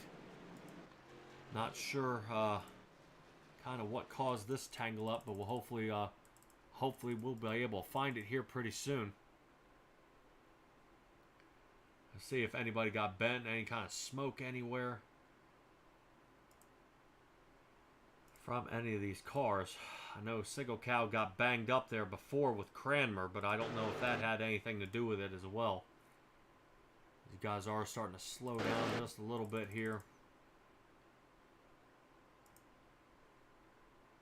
Still under green flag. I don't believe any of these guys coming under caution. I'm not showing a reason for the caution though. And that would be kind of my little mess up here, is kind of what in the world is going on. I don't know if somebody accidentally spun out or got tangled up or banged around or what happened here.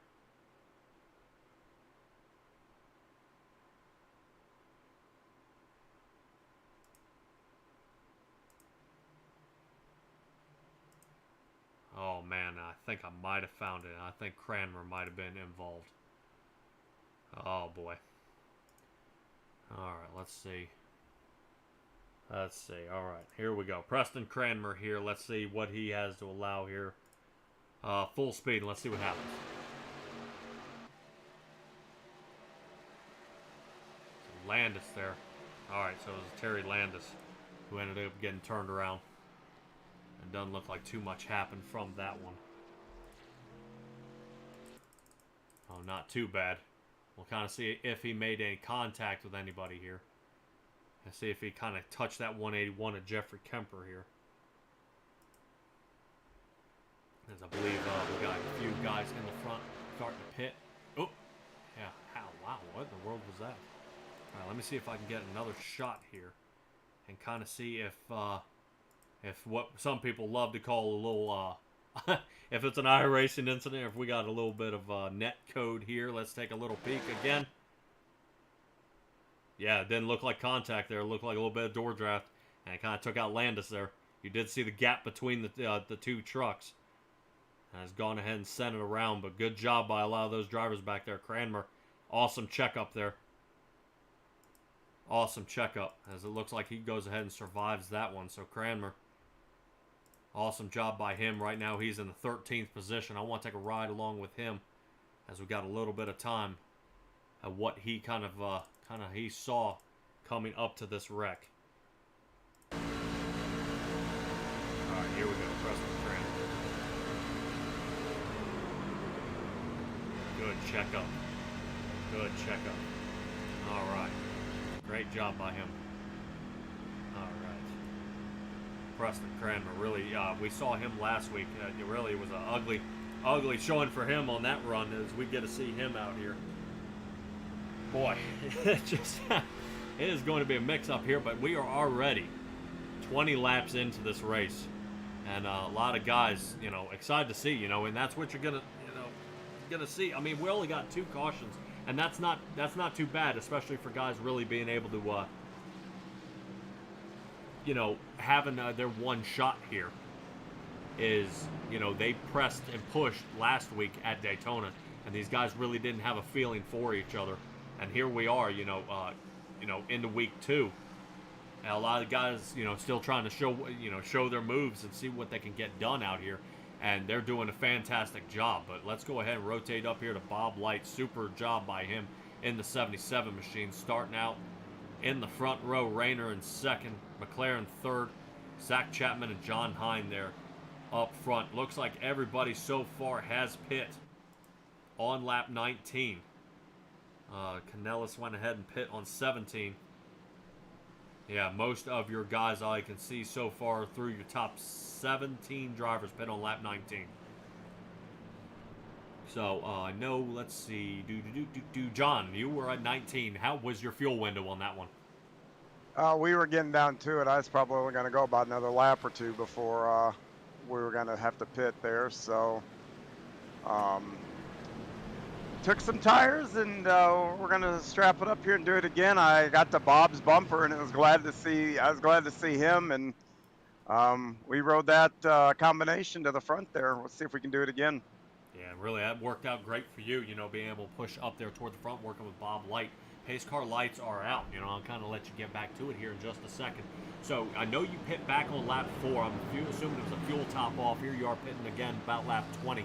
So about a 15-lap window, and you were in the draft the whole time. So definitely something to keep in mind, especially for all the drivers out there who may be tuning into the broadcast as well. Kind of seems to be everybody's touch and go here. I said earlier in the deal that tires weren't much of an issue. What were your percentages at, if you don't mind? Let me look. Here we go. Actually, I don't. Let me. If I can get to them. I do. I just got to scroll through them here real quick and not run over Dan in front of me. Oh yeah, I didn't even need to take them. 99% on the right rear, and everything else is at 100. Okay.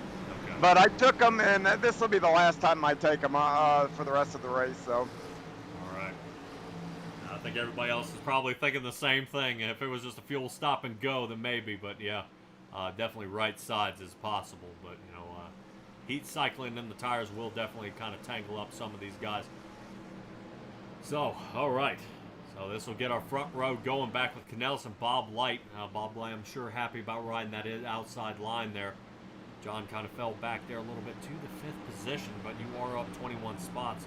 So you may have that driver of the week coming up for the biggest mover right now. I won't say I think you're setting up for that on purpose, though. All right. Canellis and Bob Light going ahead and getting this one re-going. Back under green. Our Mission 22 restart here. All right. Looking good, looking good. Everybody settling down. Good move there by John, kind of peeking down toward that inside line, but you really want to find that guy who's closest and stick with him. Outside line is starting to form up again as Bob Light's liking the look of that. Wow, Bob Light really swinging high. Interesting to see on that. I guess he's trying to maintain, actually take away the door draft from that low line. Oh no! And McLaren squeaks out and kind of leaves him out there. So now 3 wide, so now Bob Light's stuck in the middle. Now he is going to lose a lot of ground here. Bob Light back to the 4th position. But if everybody can hold still, Bob Light's still got a chance with that door draft. As we see him kind of roll back out of that turn on turn 4. We're going back a little bit of this dog-leg turn tri-oval that they have here. He's snugging down toward the bottom, looking good on the inside of the 302 of John Rayner and the 1 of Joseph Canellis. These guys have been racing side by side most of the race and is now hanging out to dry the 72 machine. So Zach Chapman falling back pretty bad there. Let's see if he goes ahead and maintains. Back to the 72, but now he's touching the 45. They make contact. 68 now starting to get upset. Neil Strausser trying to give him a good push. But it looks like they go ahead and calm down. 68 goes ahead and dials it in to the inside of the 72. He's going to dial in toward the low line. 72 toward the outside, and it looks like Zach Chapman finally lands back there in the 12th position. So way far back, and that's what you kind of notice here, is when you do fall out of that draft, it's like slamming on the brakes. You start rolling back pretty quick. But Bob Light, just saying that, survives. And after that 3 wide situation, was able to make a good move. Stayed his ground, and up front he goes. So now him and John Hine, I'm sure, are going to definitely work on pushing their way to the front yet again. Yeah, but I don't blame 71 of John Hine right there. You do see him sliding around a little bit, and that's what you're going to notice. That front end just kind of loosens up. At speeds of what they're doing right now, let's see. John Hine right now is doing 185 miles an hour behind Bob Light right there. Super fast out of his truck, so it's going to have to try to slow it down there a little bit. And really, it's not what you want to do is trail brake here, because it's such a fast speedway, but it may or may not have to happen. John Rayner there getting a little loose on the inside of John Hine there. Kind of getting down below the yellow line. He's kind of bobbing and weaving there. And he may be having the same problem in his Chevrolet. But right now, a Toyota is leading the pack right now. That 88 of Dan McLaren up front. Bob Light trying to fight there, and we are under caution. Looks like Andrew Smith may have bent this one. Andrew Smith in the 79 Toyota is totaled out. He is in the infield right now, and I am not sure what happened, but we're going to go ahead and pull up that replay. 25 laps into this one here, John. These guys are really trying to give it everything they got, but maybe just a little too much. Yeah, that's been pretty intense up front. All right. I know a couple of guys do get some white-knuckle driving here, but let's go ahead and get to that Malcolm Mills millwrighting caution replay here. Here we are with the 79 Toyota of Andrew Smith. Now let's see how this gets going around on the track here. See if it was one car or what happened. Oh. What in the world happened there? Wonder if he had a mechanical fault. That looked like he was trying to turn and then nothing happened. Yeah, he got going, and then all of a sudden the car like straightened out. That was weird. All right, but regardless, we're going to go ahead and take another shot at this. What do you say? How about that Ace Designs? Yeah, let's do an Ace Designs drone view here. Let's take a peek. Here we go. Yeah, it makes contact there. Yeah, it's just like nothing happened. That was weird.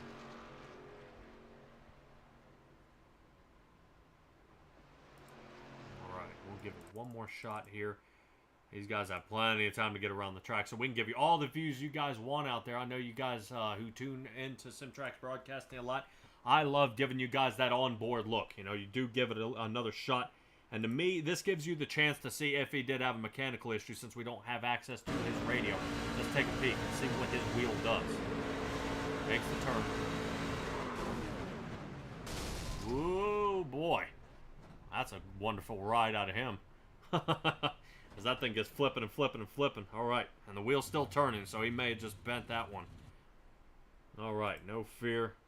No harm, no foul. Hopefully he has not used all his fast repairs, as Andrew Smith is back down pit road here. As we bring this one back live, 24 laps to go. Looks like a lot of guys are starting to come down pit again. Here Yeah, on lap just 26. top off. Yeah, maybe just to top off for fuel. Some of the guys have not. Jason Sams, Donovan Ross, and Sigelkow did not pit. Everyone else is coming down pit at this point. Yeah, Hallworth has come down. Robert Lynch has come down. Neil Strausser has come down. Mark Gilbert has come down. And his 76 Boot Barn Ford. Let's see, Tim Chapman. He's been wiggling around a bunch there. Now, if I'm not mistaken, that looks like a little bit of South Park there on his truck. All right. Yeah, another driver, Steven Bixler, Roland Olson, Richard Holland. Did not come down pit. Holland came down pit on 25. Flora on 16. So a lot of these drivers, I'm assuming, would probably be staying out on track, trying to see if they can get that lap back. And I don't blame them at all at this point. Seeing that cautions sometimes do breed cautions. This being Topside Tuesdays, brought to you by Gambler Motorsports, it is possible. There's always another chance of some cars getting bent up here. But these guys are having a heck of a time out there. Oh boy. But yeah, if you guys like this racing, you guys want to give it a shot, you know, come to the Cool Ray Coast to Coast Racing League. If you're looking for other racers that enjoy racing without all the drama and name calling of normal iRacing, come out and join the Cool Ray Coast to Coast Racing League. They have over 16 divisions. They race 7 days a week and currently broadcast. Now, I believe it says here 9, but I believe you guys are doing between 9 and 12. Yeah, something like that. I lose track. But I tell you, this one here is shaping up not to be too bad. We got a lot of good trucks up front here, and it seems like we've got pairs up here. It looked like that 88 and that one truck were really fast there, hooked up. Bob and I in that 77-21, we were pretty quick. But now looks like I'm going to be behind the 88, and the one's going to be behind the 77. So we'll see what happens here with these new guys up front here. This being Talladega, you know, you get a good shot being able to get, you know, sticking with the super speedways next week. For next week's Tuesday for the NASCAR run, you guys are going to be in Michigan. So that's another big, wide track that should be very favorable. Yeah, except for that one, we actually have to get out of the gas, you know, once after a couple laps into a tire run. So there's going to be a little bit more of strategy and driver ability rather than put your foot on the floor and hang on. Yeah, it's definitely going to be hard there. I know that is for sure. A lot of these drivers are pretty excited about getting back on the green here. That 25 machine, Gary Sigelkow, a lot of damage still to his car. Interesting to see him still out there, 5th position right now. So this is a good shot there on the inside right now of John Hine. Will be kind of catty corner to you. Boy, this is going to be a heck of a shot for some of these drivers, especially Michigan. You know, that high line being so favorable, what you do see is those guys diving toward the inside, and when they slide up that racetrack, it's that pinch coming out of 2 and coming out of 4 is really where the experience comes in, is not riding up into that guy next to you. So everybody better have their Class A spotter on hand there. Stellar out there in the chat. Hooray for super speedways. Yes, here at Coast to Coast, they love running the super speedways, and I love it because it really gives everybody a good shot. You know, some people, you have your guys who are good at Darlington, you have your guys who are good at Chicagoland or Phoenix. Here at super speedways, I think it's kind of everybody's good at these. As long as you can stay clean, find a buddy, and make smart moves, you got a shot. But this is going to go ahead down to Jason Sams and Donovan Ross here at the restart. And the green flag is out there, back underway. Little slow restart. Top 3 are pulling away. So the guys who are on older tires are going ahead and getting a shot. Dan McLaren there did pit on lap 26, and Gary Sigelkow dialing back there a little bit. So we'll have to see how the heat cycle is on those tires. Tire wear, like I said, and we talked to John, is not really a factor here. It's going to be okay. The cars are going to warm up. I'm just worried about the heat cycle a little bit. It may take an extra lap or two to go ahead and kind of square it off. Boy, we got another car getting real loose up front here. That 5 machine of Donovan Ross, once again, finding himself really in a bad position here. Rolling in the top 5 spot. Yeah, there we go. As it looks like he got the check off from his spotter to go ahead and cut down in front of the 1, but he's got to commit. There we go. As now he's in that aerodynamic bubble, getting just enough clean air to make that engine do what it needs to do. But once again, John Hine and Bob Light up toward the top. So really what you want to see out of these guys in the front is obviously, once you find practice, once you find somebody that you can work with, stick to it. Don't leave it. 71, look at that, keeping good distance from that 77, but I'm definitely expecting to see some contact heading down the rear stretch here. One little nudge right there will definitely change the game. Here, Bob Light enjoying that shove as the 71. Holy cow.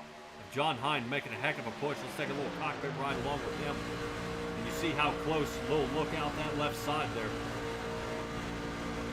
Yeah, you see the inside line forms up. It's okay. They will have speed there, but as soon as they get straightened out, you'll see that outside line is going to pay off. As you see that 88 now starting to dial out of the screen. Good moves there by him. But yeah, those 2 cars there on the outside, I'm sure could use a little help there from Gary Sigelkow in the 25, who's now made contact. Looks back there with Donovan Ross. So those 2 cars, the 5 and the 25, now touching and really hammering each other. But 25 definitely starting to see that if he kind of pokes his nose out there, hits that aerodynamic bubble, all of a sudden he'll start picking up a boatload of speed here and start really gaining a lot of speed. Right now he's doing about 185 miles an hour. Right there behind John Hine. Top speed right now, Bob Light is 198. Right now, Zach and Tim Chapman there in the back, 13th and 14th. Those guys have hit 201. So you just see how much speed you can get out of these trucks. And, we're not talking Next Gens or the Xfinity Series. These are the trucks, and normally these are the slower of the bunch. And John Hine starting to poke his nose out there toward the outside of Bob Light right there. I think probably trying to be very careful. And you can't blame him there. You will see the cars kind of wiggle around a little bit. Engine temperature will be a factor once you start riding that close. The engine air cuts over top of the hood, hits that rear spoiler, and into the next truck's roof there. So no air actually passes by the radiator, so you got to be careful. We'll start watching. Oof, we'll shove there by the 71 to see if he can try to sneak before the 88 blocks him. But Dan McLaren goes ahead and slides up in the front and goes ahead and is enjoying that outside line draft. So he's trying to see if he can get a little bit of that from the outside. He's tired of battling there on the bottom. Ooh, Bob Light makes the move. He's tired of being on the outside, so now he makes the move. So now Dan McLaren may have to dial back there a little bit. Wow, this is awesome. All right, and it looks like the 911. So now watch Jason Sams. He hits that aerodynamic bubble. He's going to start sucking in and moving a lot faster than most of those other cars. Yes, he's about 8 miles an hour faster. Kind of bleeds off that speed and moves toward the outside. Definitely wouldn't have done that because now Preston Cranmer knows all about that kind of speed, stays toward the inside, and now he is now going to move up into the 13th position. So the guys up front, 1, 2, 3, and 4, all these guys have moved up at least 10 spots, but that is going to be kind of wiped away here a little bit as we're under another caution. So Bob Light, John Hine, Cranmer, Sams, and John Rayner for your top 5 at the moment. We'll have to see if these guys go ahead and pit, but let's go ahead and get to another caution replay here. As the says possibly Neil Strausser here may have been the culprit. And we're going to see if we can find you a Malcolm Millwrighting replay here of what happened to his truck. See if anything kind of, if anybody got bent up here. And I believe they do. And I'm hoping.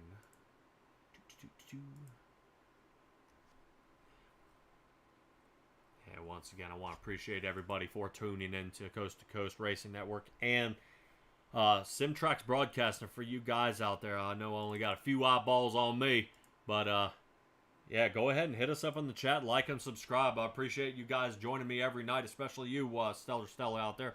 I know I see you about every race, but right now, let's go ahead and take a peek here at the 25 machine. Gary Sigelkow here. Yeah, seems to connect with the 200. And I'm not sure if the wrecking continues. 68 getting loose. Ooh, boy, look out. Neil Strausser there seems to take the worst of it.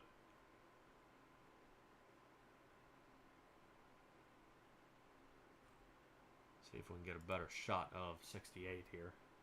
And some of these wrecks from these guys are really a bummer. You know, you start getting under these green flags, but that's okay. You know, still a good shot. All right, let's see what we got here from Ace Designs drone shot. Here we go. 25 connects with the 200, connects the 68. Oh, facing the field, keeps off the wall. Oh, no, catches the 45. Jeff Hallworth there. I'm sure he didn't appreciate that. Let's see where he ended up. Looks like he survived, but he's got a pretty good amount of damage there toward the back end. Oof. All right, a lot more cars pitting again. Looks like Metzler, Chapman, and Bixler decided not to pit here. So your top three guys, 49, 72, and the 75 have not pit. As we're getting around here, let's get you guys back live. Pace car lights are still on, so we got plenty of time. Interesting to see.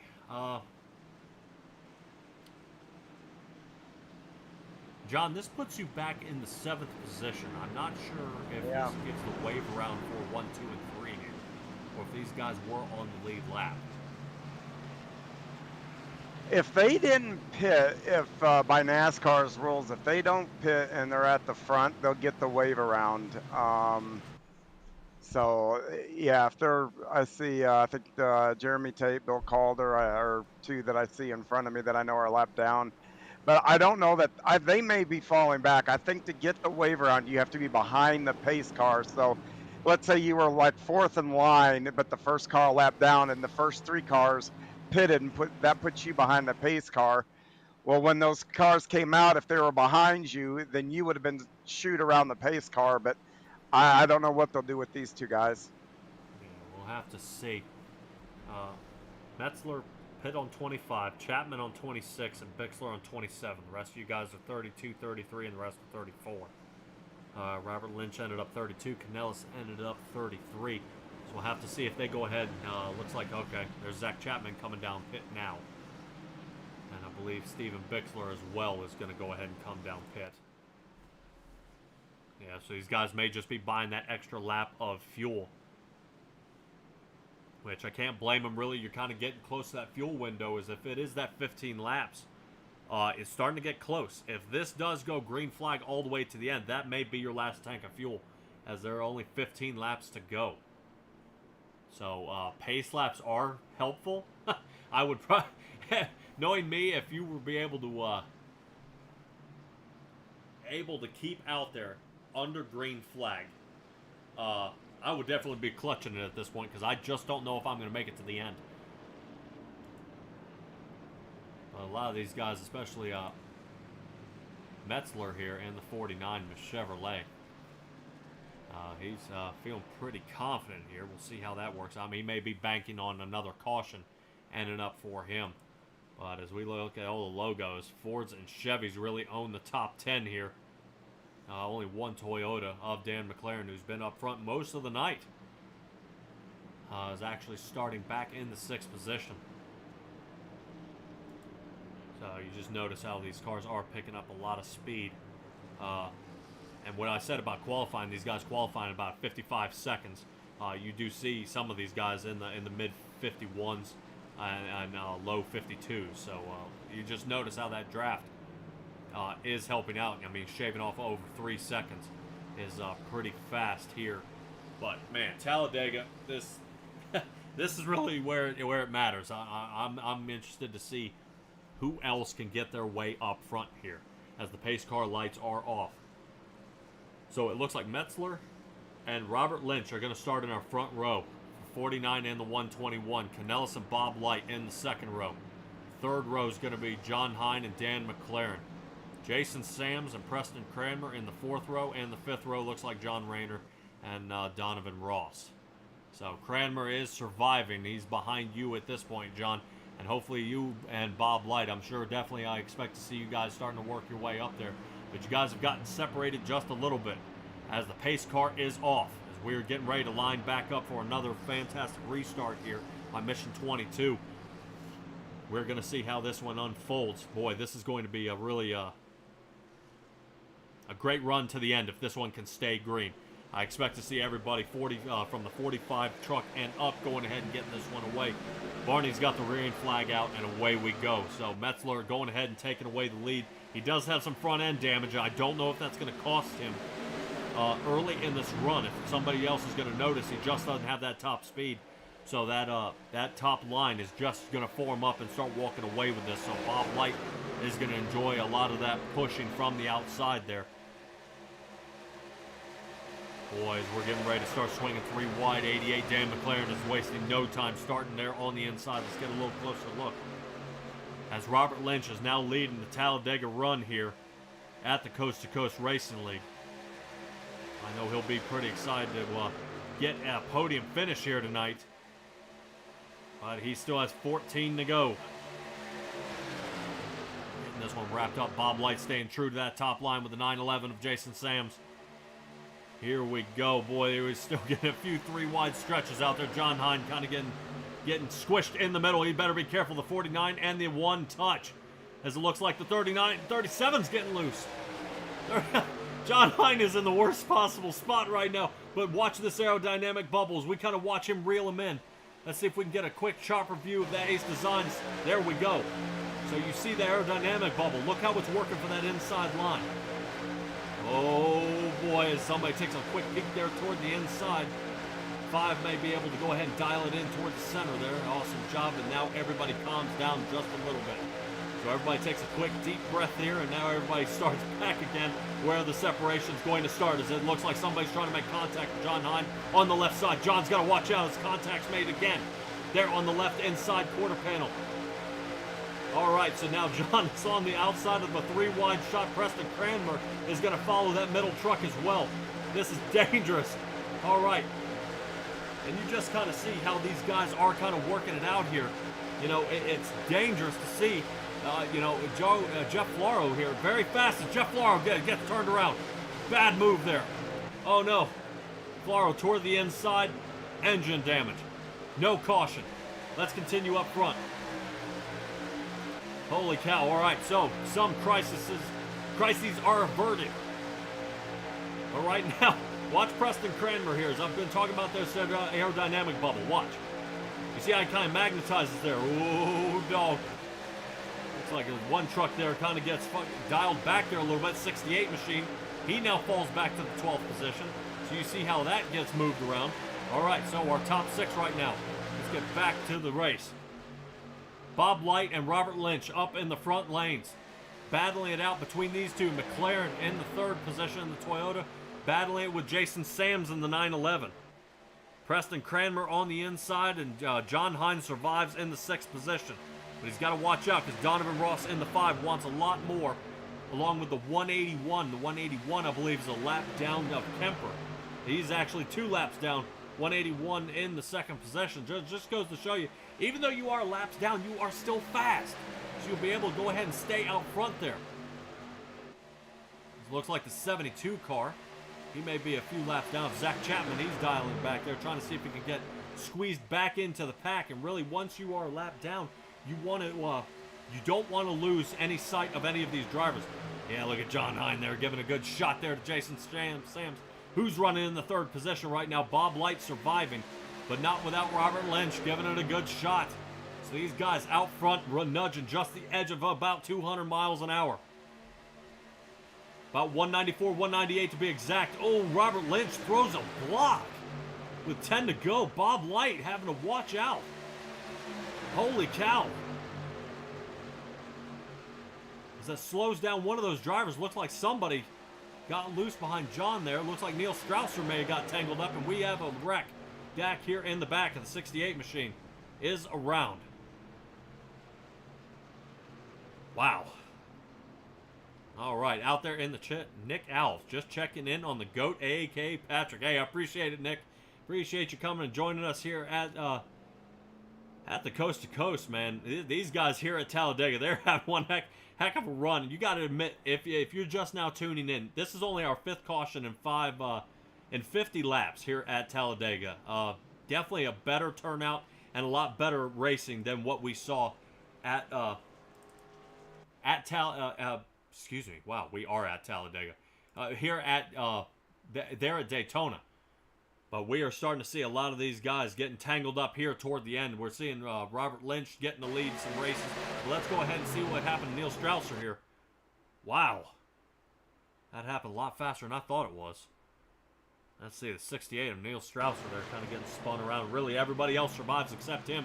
And he clips the 45 here. Oof. All right. Let me see if I can bring up another replay here. I may have put my foot in my mouth, and let's see if we can find out what happened to Strausser here. Of his 68 machine. He's been in a lot of trouble all night. Let's take another look here. 68 machine there on the outside. Oof. 96 actually gets turned around. Oh boy. Yeah, collects the 5, collects the 72. Whoa. Alright, looks like they're going to share the same spot. For the 96. Looks like the 96 got messed up. Jackson Lomax there. Not quite sure what happened that. Alright.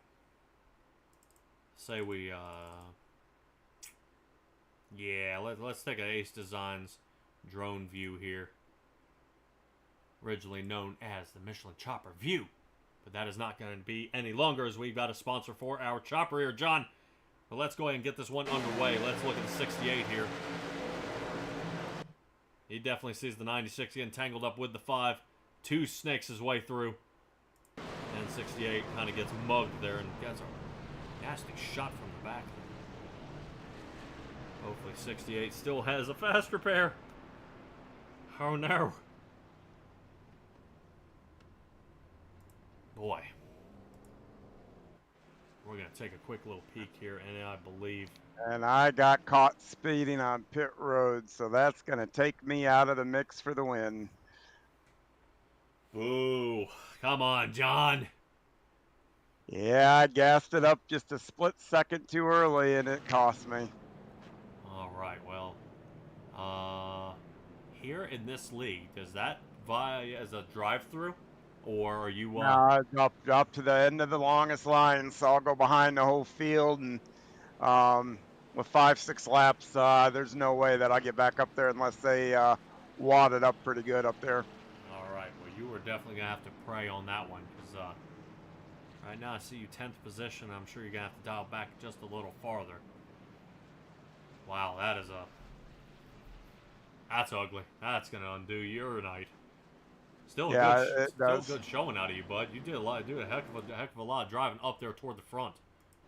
Yeah, we were just buying our time, just trying to get to those last couple laps, and then try to get going here. And oh, this is even a worse sign. The 2 guys that are supposed to let around, they don't want to pack up, evidently. All right. Hopefully, race control out there may be able to wave undo a black flag for you there, and then see if they can get you around, man. Couple more guys coming down pit road right now. Looks like Strausser back in, Calder in. Looks like Calder, Bill Calder and Andrew Smith. The 79 Toyota is coming in, and Calder in his 325 Chevrolet.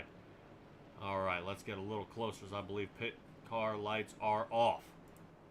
All right, so that's going to line up Bob Light, Preston Cranmer, Tim Chapman third, Roland Olson, man, I keep messing that up.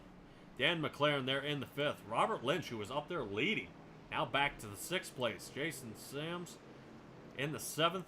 Joseph Canellis eighth. John Rayner ninth. And Jackson Lomax, who we saw got bent up, actually survives and stays in the 10th position. So Christopher Berger here. We haven't talked about him much there in the 2 machine. Looks like iRacing's starting to really shuffle everybody up here. Puts him up in the 10th position. Donovan Ross in the 5. Looks like he got his car squared away there pretty well.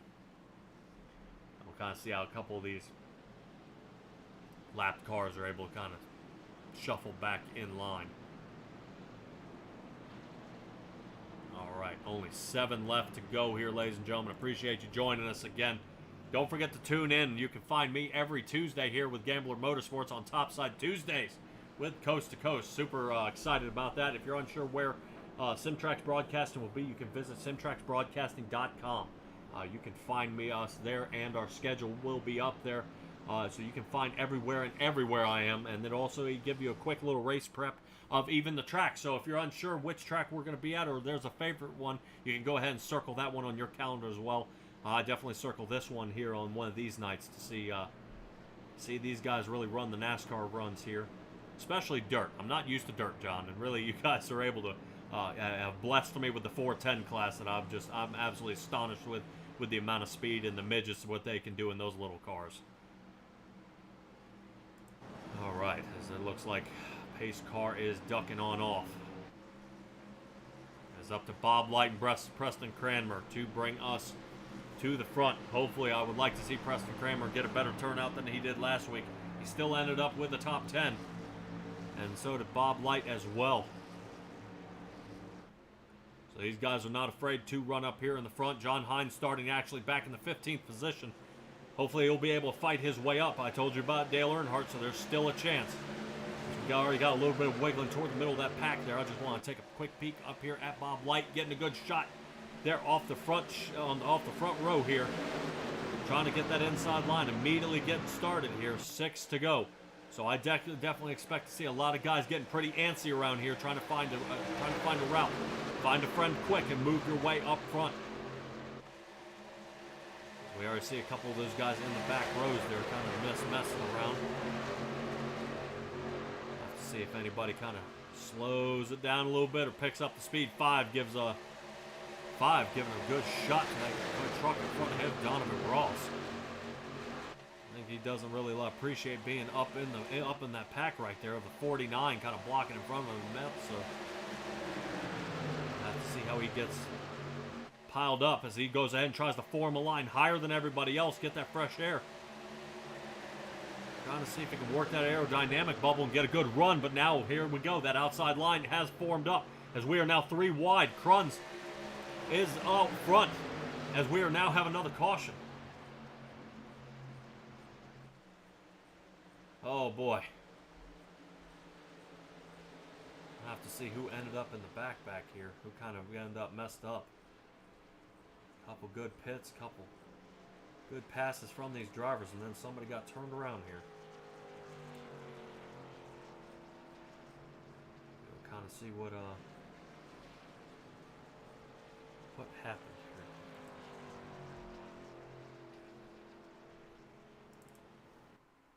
Looks like the 116 has a lot of smoke. It says Bixler may have been involved, so let's take a quick peek here at Bixler and kind of see if we are correct. Bixler being the 75 machine here. Kind of where... Oof. God. What in the world? Yeah. I figure a little radio silence out of you, and now I know why. Yeah, I looked like a hole, and I got into it, and they tried closing it, or maybe I tried forcing it. It's kind of tough to tell, but I saw an opening and had to go for it with only a couple laps left. All right, we're going to take a little ride along with you and kind of see how this shaped up. How this is going to go. I believe that'll probably end tonight, but we will see. Let's see. Take a little nudge there towards the inside, 45. Woohoo. Yeah, you just had so much speed. Man.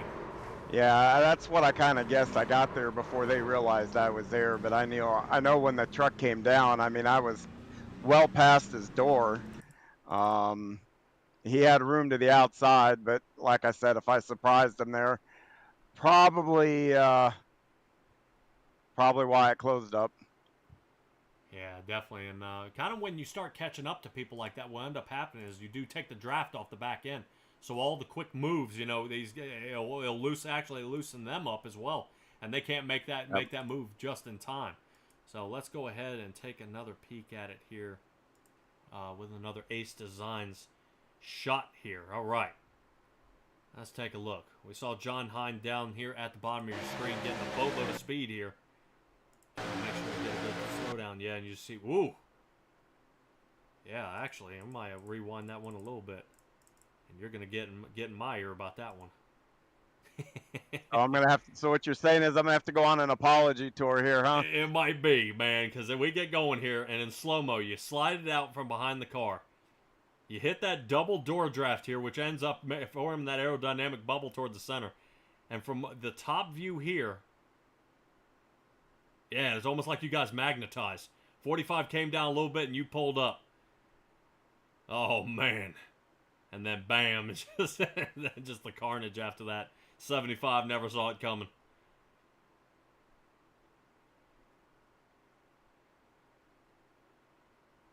Yeah, I see a lot of you guys, when the tires are spinning, you guys are definitely trying to drive through it. Ugh. Yeah, I guess sometimes the only way to slow it down there a little bit.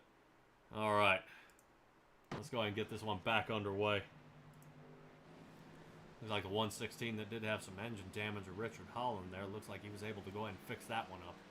So he's going to be able to go on there. All right, Richard Holland and his 116 Toyota going ahead and staying alive here. Appreciate Nick Alves and Stellar Stella, you guys joining me here. I know a pretty big thing is happening tonight. I believe the college series actually starts off tonight. Driver over there, Jeremy Burns, is actually competing in there for the college series. I know there's a lot of money up for grabs there. So I appreciate you guys joining us here at the Coast to Coast. It's still going to be a great race here. 6 cautions here. I know a couple of them here have been bunching up pretty bad toward the end. And we'll kind of see how this one... I definitely expect to see this one kind of wrap up here toward the end. Yeah, I mean, that's what I had to do. I mean, I was in the back and, laps winding down. I have to get in there and, I wasn't trying to wreck anybody or anything, but, even the smallest gaps, you got to try to go for them. Yeah, and I'm sure Mission 22 is really appreciating all these restarts these guys are going ahead and giving us. But, yeah, I was going to say, John, I believe you're normally down in the Gambler Motorsports chat, aren't you? Yeah, usually I'm a Gambler, one of the co-owners, I guess you could say, of a Gambler. Oh, man, then, dude, now would be a great time. Pace car lights are off. We're only getting about into turn 2. Go ahead and give us some shout-outs there from Gambler Motorsports. Sure. I want to say hi to Aiden and Zach Chapman, who's in here, Steven Spees, myself, Daniel Vaught. We're all co-owners in that deal, so it's pretty cool. We do all kinds of things. We've lined up, run 24 hours races, other endurance races, do a lot of VRS endurance races on the weekend, and just a really fun group. And we text even when we're not on the track somewhere. We're texting usually several times throughout the day, just BSing. So pretty cool. One of the neater aspects of iRacing. Met some folks that friends for life. Even Steven and I went over to I-55 and to watch the SRX series. And last year we went up to Knoxville and whatnot. So pretty cool deal all around. All right, man. That is awesome. Really being able to see somebody out there, you know, and you guys supporting and sponsoring the Tuesday Topside Tuesdays, man. That is awesome. A lot of these guys out here are going ahead and giving this one last shot.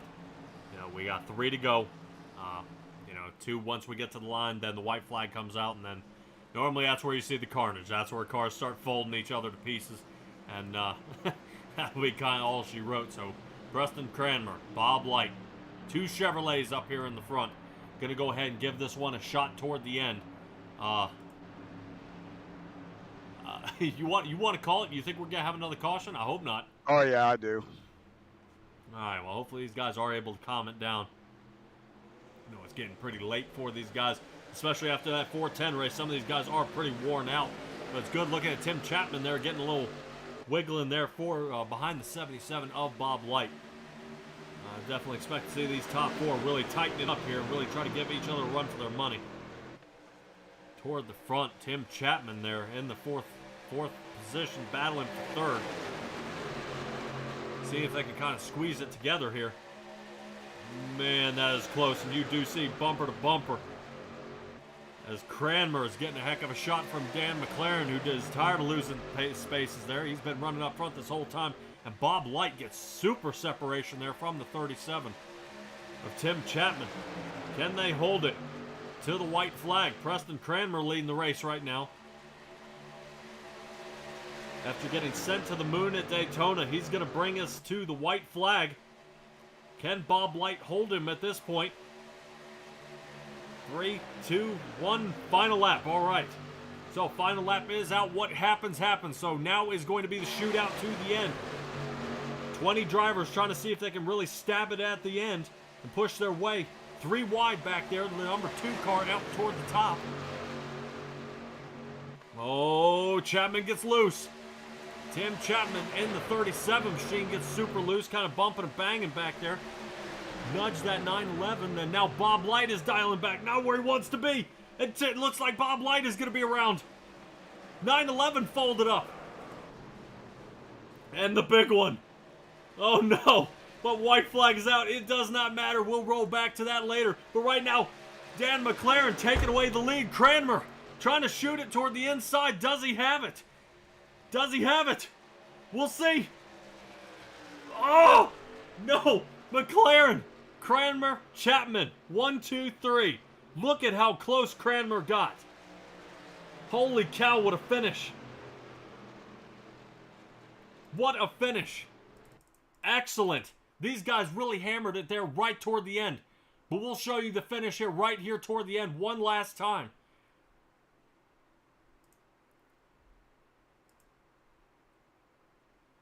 As we get rolling, ready.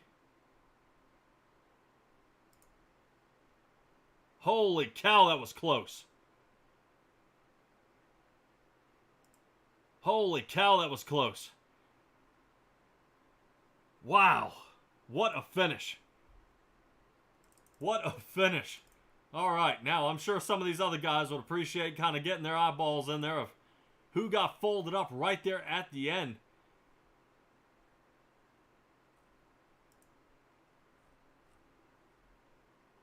Holy cow, that was a massive pile up there right at the end.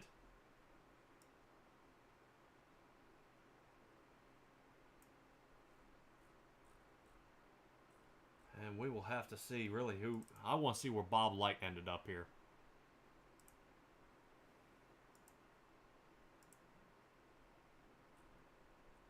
Alright, I'm trying to get us a good view of what happened here.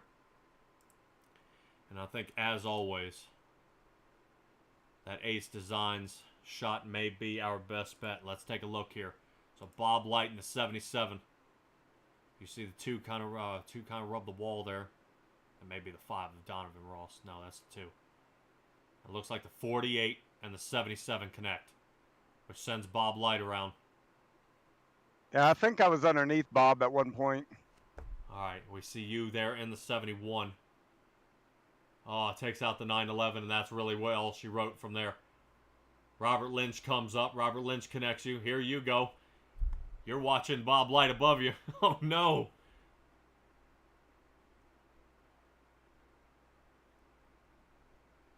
I think Bob might have had the toe. I think I saw him on his come to rest on his side. Wow.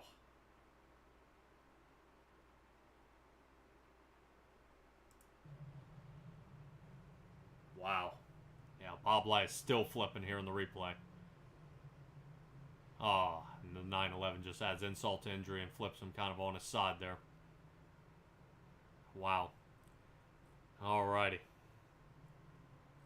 Alrighty. Wow. That was definitely a mix up there. Let's go ahead and see if we can get our race results up. Dan McLaren comes away with the win. Preston Kramer second. Chapman third. Lomax fourth. Metzler in fifth. Strausser sixth. Berger seventh. Robert Lynch finishes eighth with Olsen ninth. And John Hine, you finished 10th. Wow. Hey, still a top 10. But really tough break for Bob Light there in the 11th. Jason Sams 12th. Donovan Ross 13th. Canellis 14th. Rayner 15th. Kempler 16th. Richard Holland and Bill Calder were in the respective 17th and 18th positions. Kind of undoing the race here. Man. Boyce and Tate 19th, 20th. Hallworth in 21st. Andrew Smith 22nd. Bixler and Landis 23rd and 24th. Chapman and Flero 25th and 26th. Sigelcow and Gilbert round out our last row of 27th and 28th. Holy cow. Wow. And what a run there toward the end. And you can't blame any of these guys for really giving it the college try right there toward the end. And seeing Tim Chapman, who won the race last week, coming in third. Still battled there. I know he got super, super loose right there toward the end, but he was able to survive and really bring it home here. We're going to go ahead and see if we can catch up with him. Let's see.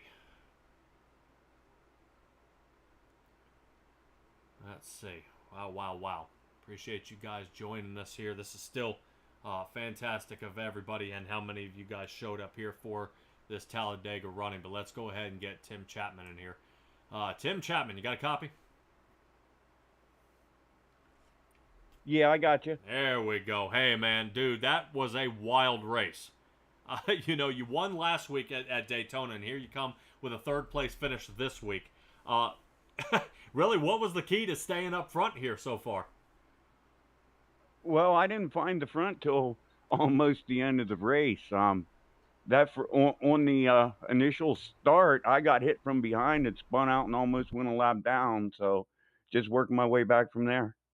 Yeah, I knew, I believe, about almost the middle of the race, I believe you and Zach were back there as well. You guys, I think, were tumbling around about 16th, 17th position.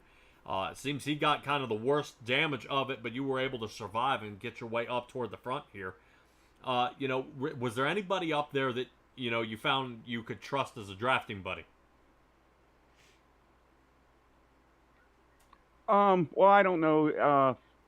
Not sure who that was behind me there at the end. We had worked together in warm-ups a little bit, but it's fun racing with Dan and all those guys. They're really good. All right. Well, I believe it was the 911 of Jason Sams and his Ford there, right there toward the end. Tried to give you a good little shove. We are watching here a little bit of a replay. You trying to give Bob Light a little extra shove to get out front, but man, that was a heck of a shootout there toward the end. Man, go ahead. You know what, Tim? Go ahead and give me your shout-outs, bud, and let's go ahead and get you kind of wrapped up here. I know this is kind of a late one for you, and here, especially since you were sponsoring this race series. Well, thank you. I just thank Zach for working with me there when he did, and just everybody. It was a good race tonight. It's a lot cleaner and a lot more respectful of each other. That's a good thing. Alrighty, and definitely a lot more room for you guys to kind of play around, people getting loose, having a little extra room, but still it was a heck of a shot there, bud. But great job tonight, Tim, and hope to see you next week, bud. You bet. Yeah, thanks for having us on. All right, thank you. All right, and there is Tim Chapman, main sponsor of this race as well, so he comes away with this one. Tim Chapman actually up 22 positions from where he started. He will be our biggest mover of the race. Great job by him, but not let's not turn our nose up at one of another fast mover here tonight, which was Preston Cranmer. Preston Cranmer was actually very fast here tonight in his Chevrolet. Worked his way up to the front, but only came away with a second place. Preston, a much better race than last week. Yeah, I didn't really have a terrible race just last week. Just got caught in some stuff, and so coming into tonight, that was really my focus, was just making sure I kept my nose clean and making sure really I was in a position to win at the end rather than the beginning, because that doesn't do you any good. Alrighty, well, last week you were sent to the moon. I'm sure we'll have a couple quick replays or the shorts of that here pretty soon. But man, you got some time out front, but you were really battling there, kind of in the back of the top 10 there. Did you get nervous at all with all these cars moving around? There were times, the pit strategies started playing out different, probably about 2/3 of the way through the race, maybe a little before that, and so some of the guys that hadn't been up front as much don't have, maybe not quite as steady. Everybody's been doing a pretty good job. Tonight was much better, but you get some guys you don't know as well, and just not as stable, and it does get a little nerve wracking. But you just got to do your best to keep your truck stable and make sure you're staying out of everybody's fenders. All right, well, you guys keep going to wider and wider tracks, and eventually it's going to stop. You started Daytona. You're here at Talladega this week, and next week is Michigan. How confident are you feeling about that coming up? Well, I don't know that I've ever turned a lap at Michigan before. I feel like I'll do okay. If it's a draft-heavy track, I've got a couple of teammates. We've been working together. That's been helpful. But as far as I'm concerned, bring on the short tracks. That's where I'm good. So. All right. I kind of hear that a lot. Everybody really good with the short tracks. I myself, I agree with you. I'm more that, Darlington, Bristol, Charlotte area. But, of course, asphalt. But, you guys being short track dirt, I definitely expect you guys to, be very well-versed in the short track. I would ask normally, was there any way you could have beaten Dan McLaren? But, really, this being a super speedway, there's no rhyme or reason. You just try to do your best, find a buddy, and work your way up front. But you still did a great job out there, Preston. Go ahead, give me your shout outs there, bud. After what you want to say here. Yeah, just what, like you're saying. I mean, you just play the cards you're dealt, and then Dan told me after the race he had planned to work with me, and it didn't work out for him either. He was going to push me, and so that's fine. I'm real happy with where we finished. I got to thank all my Kreitz Sim Racing sponsors. Galen's Homegrown Popcorn. Use code CART at galenspopcorn.com. Get 15% off. We have Malcolm's Mills Mill Riding, Kreitz Oval Track Parts, and, of course, Epsilon Sprint Wraps. And I guess this is as good a time to publicly debut it. My Epsilon Sprint Wraps business has also branched out into a team. So we've now got an asphalt team, 2 drivers in this division. So we're pretty proud of that. They're both newbies to iRacing, so we're getting them going and just taking it as a beginner and trying to get them up to speed and seeing what we can do. So make sure you're pulling for those guys, and they've been doing pretty good so far. All righty. Great job tonight, Preston, and hope to see you next week there, bud. Thanks, bud. All right, Preston Cranmer, the man, the myth, the legend. He goes and comes away with a second-place finish here tonight. And John, man, I haven't heard you talk most of the night, and I think you're due. We're going to go ahead and have you have a little chat here with Dan McLaren here in his Toyota as he comes away with the win. He survived. He made it to the end. Man, go ahead and talk to that 88 machine. Dan, this is John. You got a copy? Hey, John. How are you? I'm doing good. Well, man, that was fun up front there for a while. Got a little crazy at the end. Tell me how you avoided the chaos and came through the smoke and took home a win here. Well, different game plan than last week at Daytona. I just felt like it was probably better to just try and get to the front, stay at the front, and just avoid all the chaos in the back. But overall, it was a pretty good race. I think it was a lot better than last week. I agree there. And, the 2 different kinds of tracks, too. I mean, you had a little more handling. We had a little more room out there. This one, a little more handling was in effect back in Daytona. But we're going to Michigan next week. What are your thoughts on going there, and how do you think you'll run? That's probably one of my favorite tracks. It's probably my close to hometown track. It's only a couple or 2 or 3 hours away, so I really enjoy racing there. It's a lot of fun. Usually puts on good races, and yeah, it should be good. Well, we'll look forward to seeing you there. Who would you like to give a shout out to tonight for your win? All the guys over at Spartan Racing, BMR Wraps, Weldstar Custom Fabrications, Coast to Coast Racing League, and you guys for putting out a broadcast.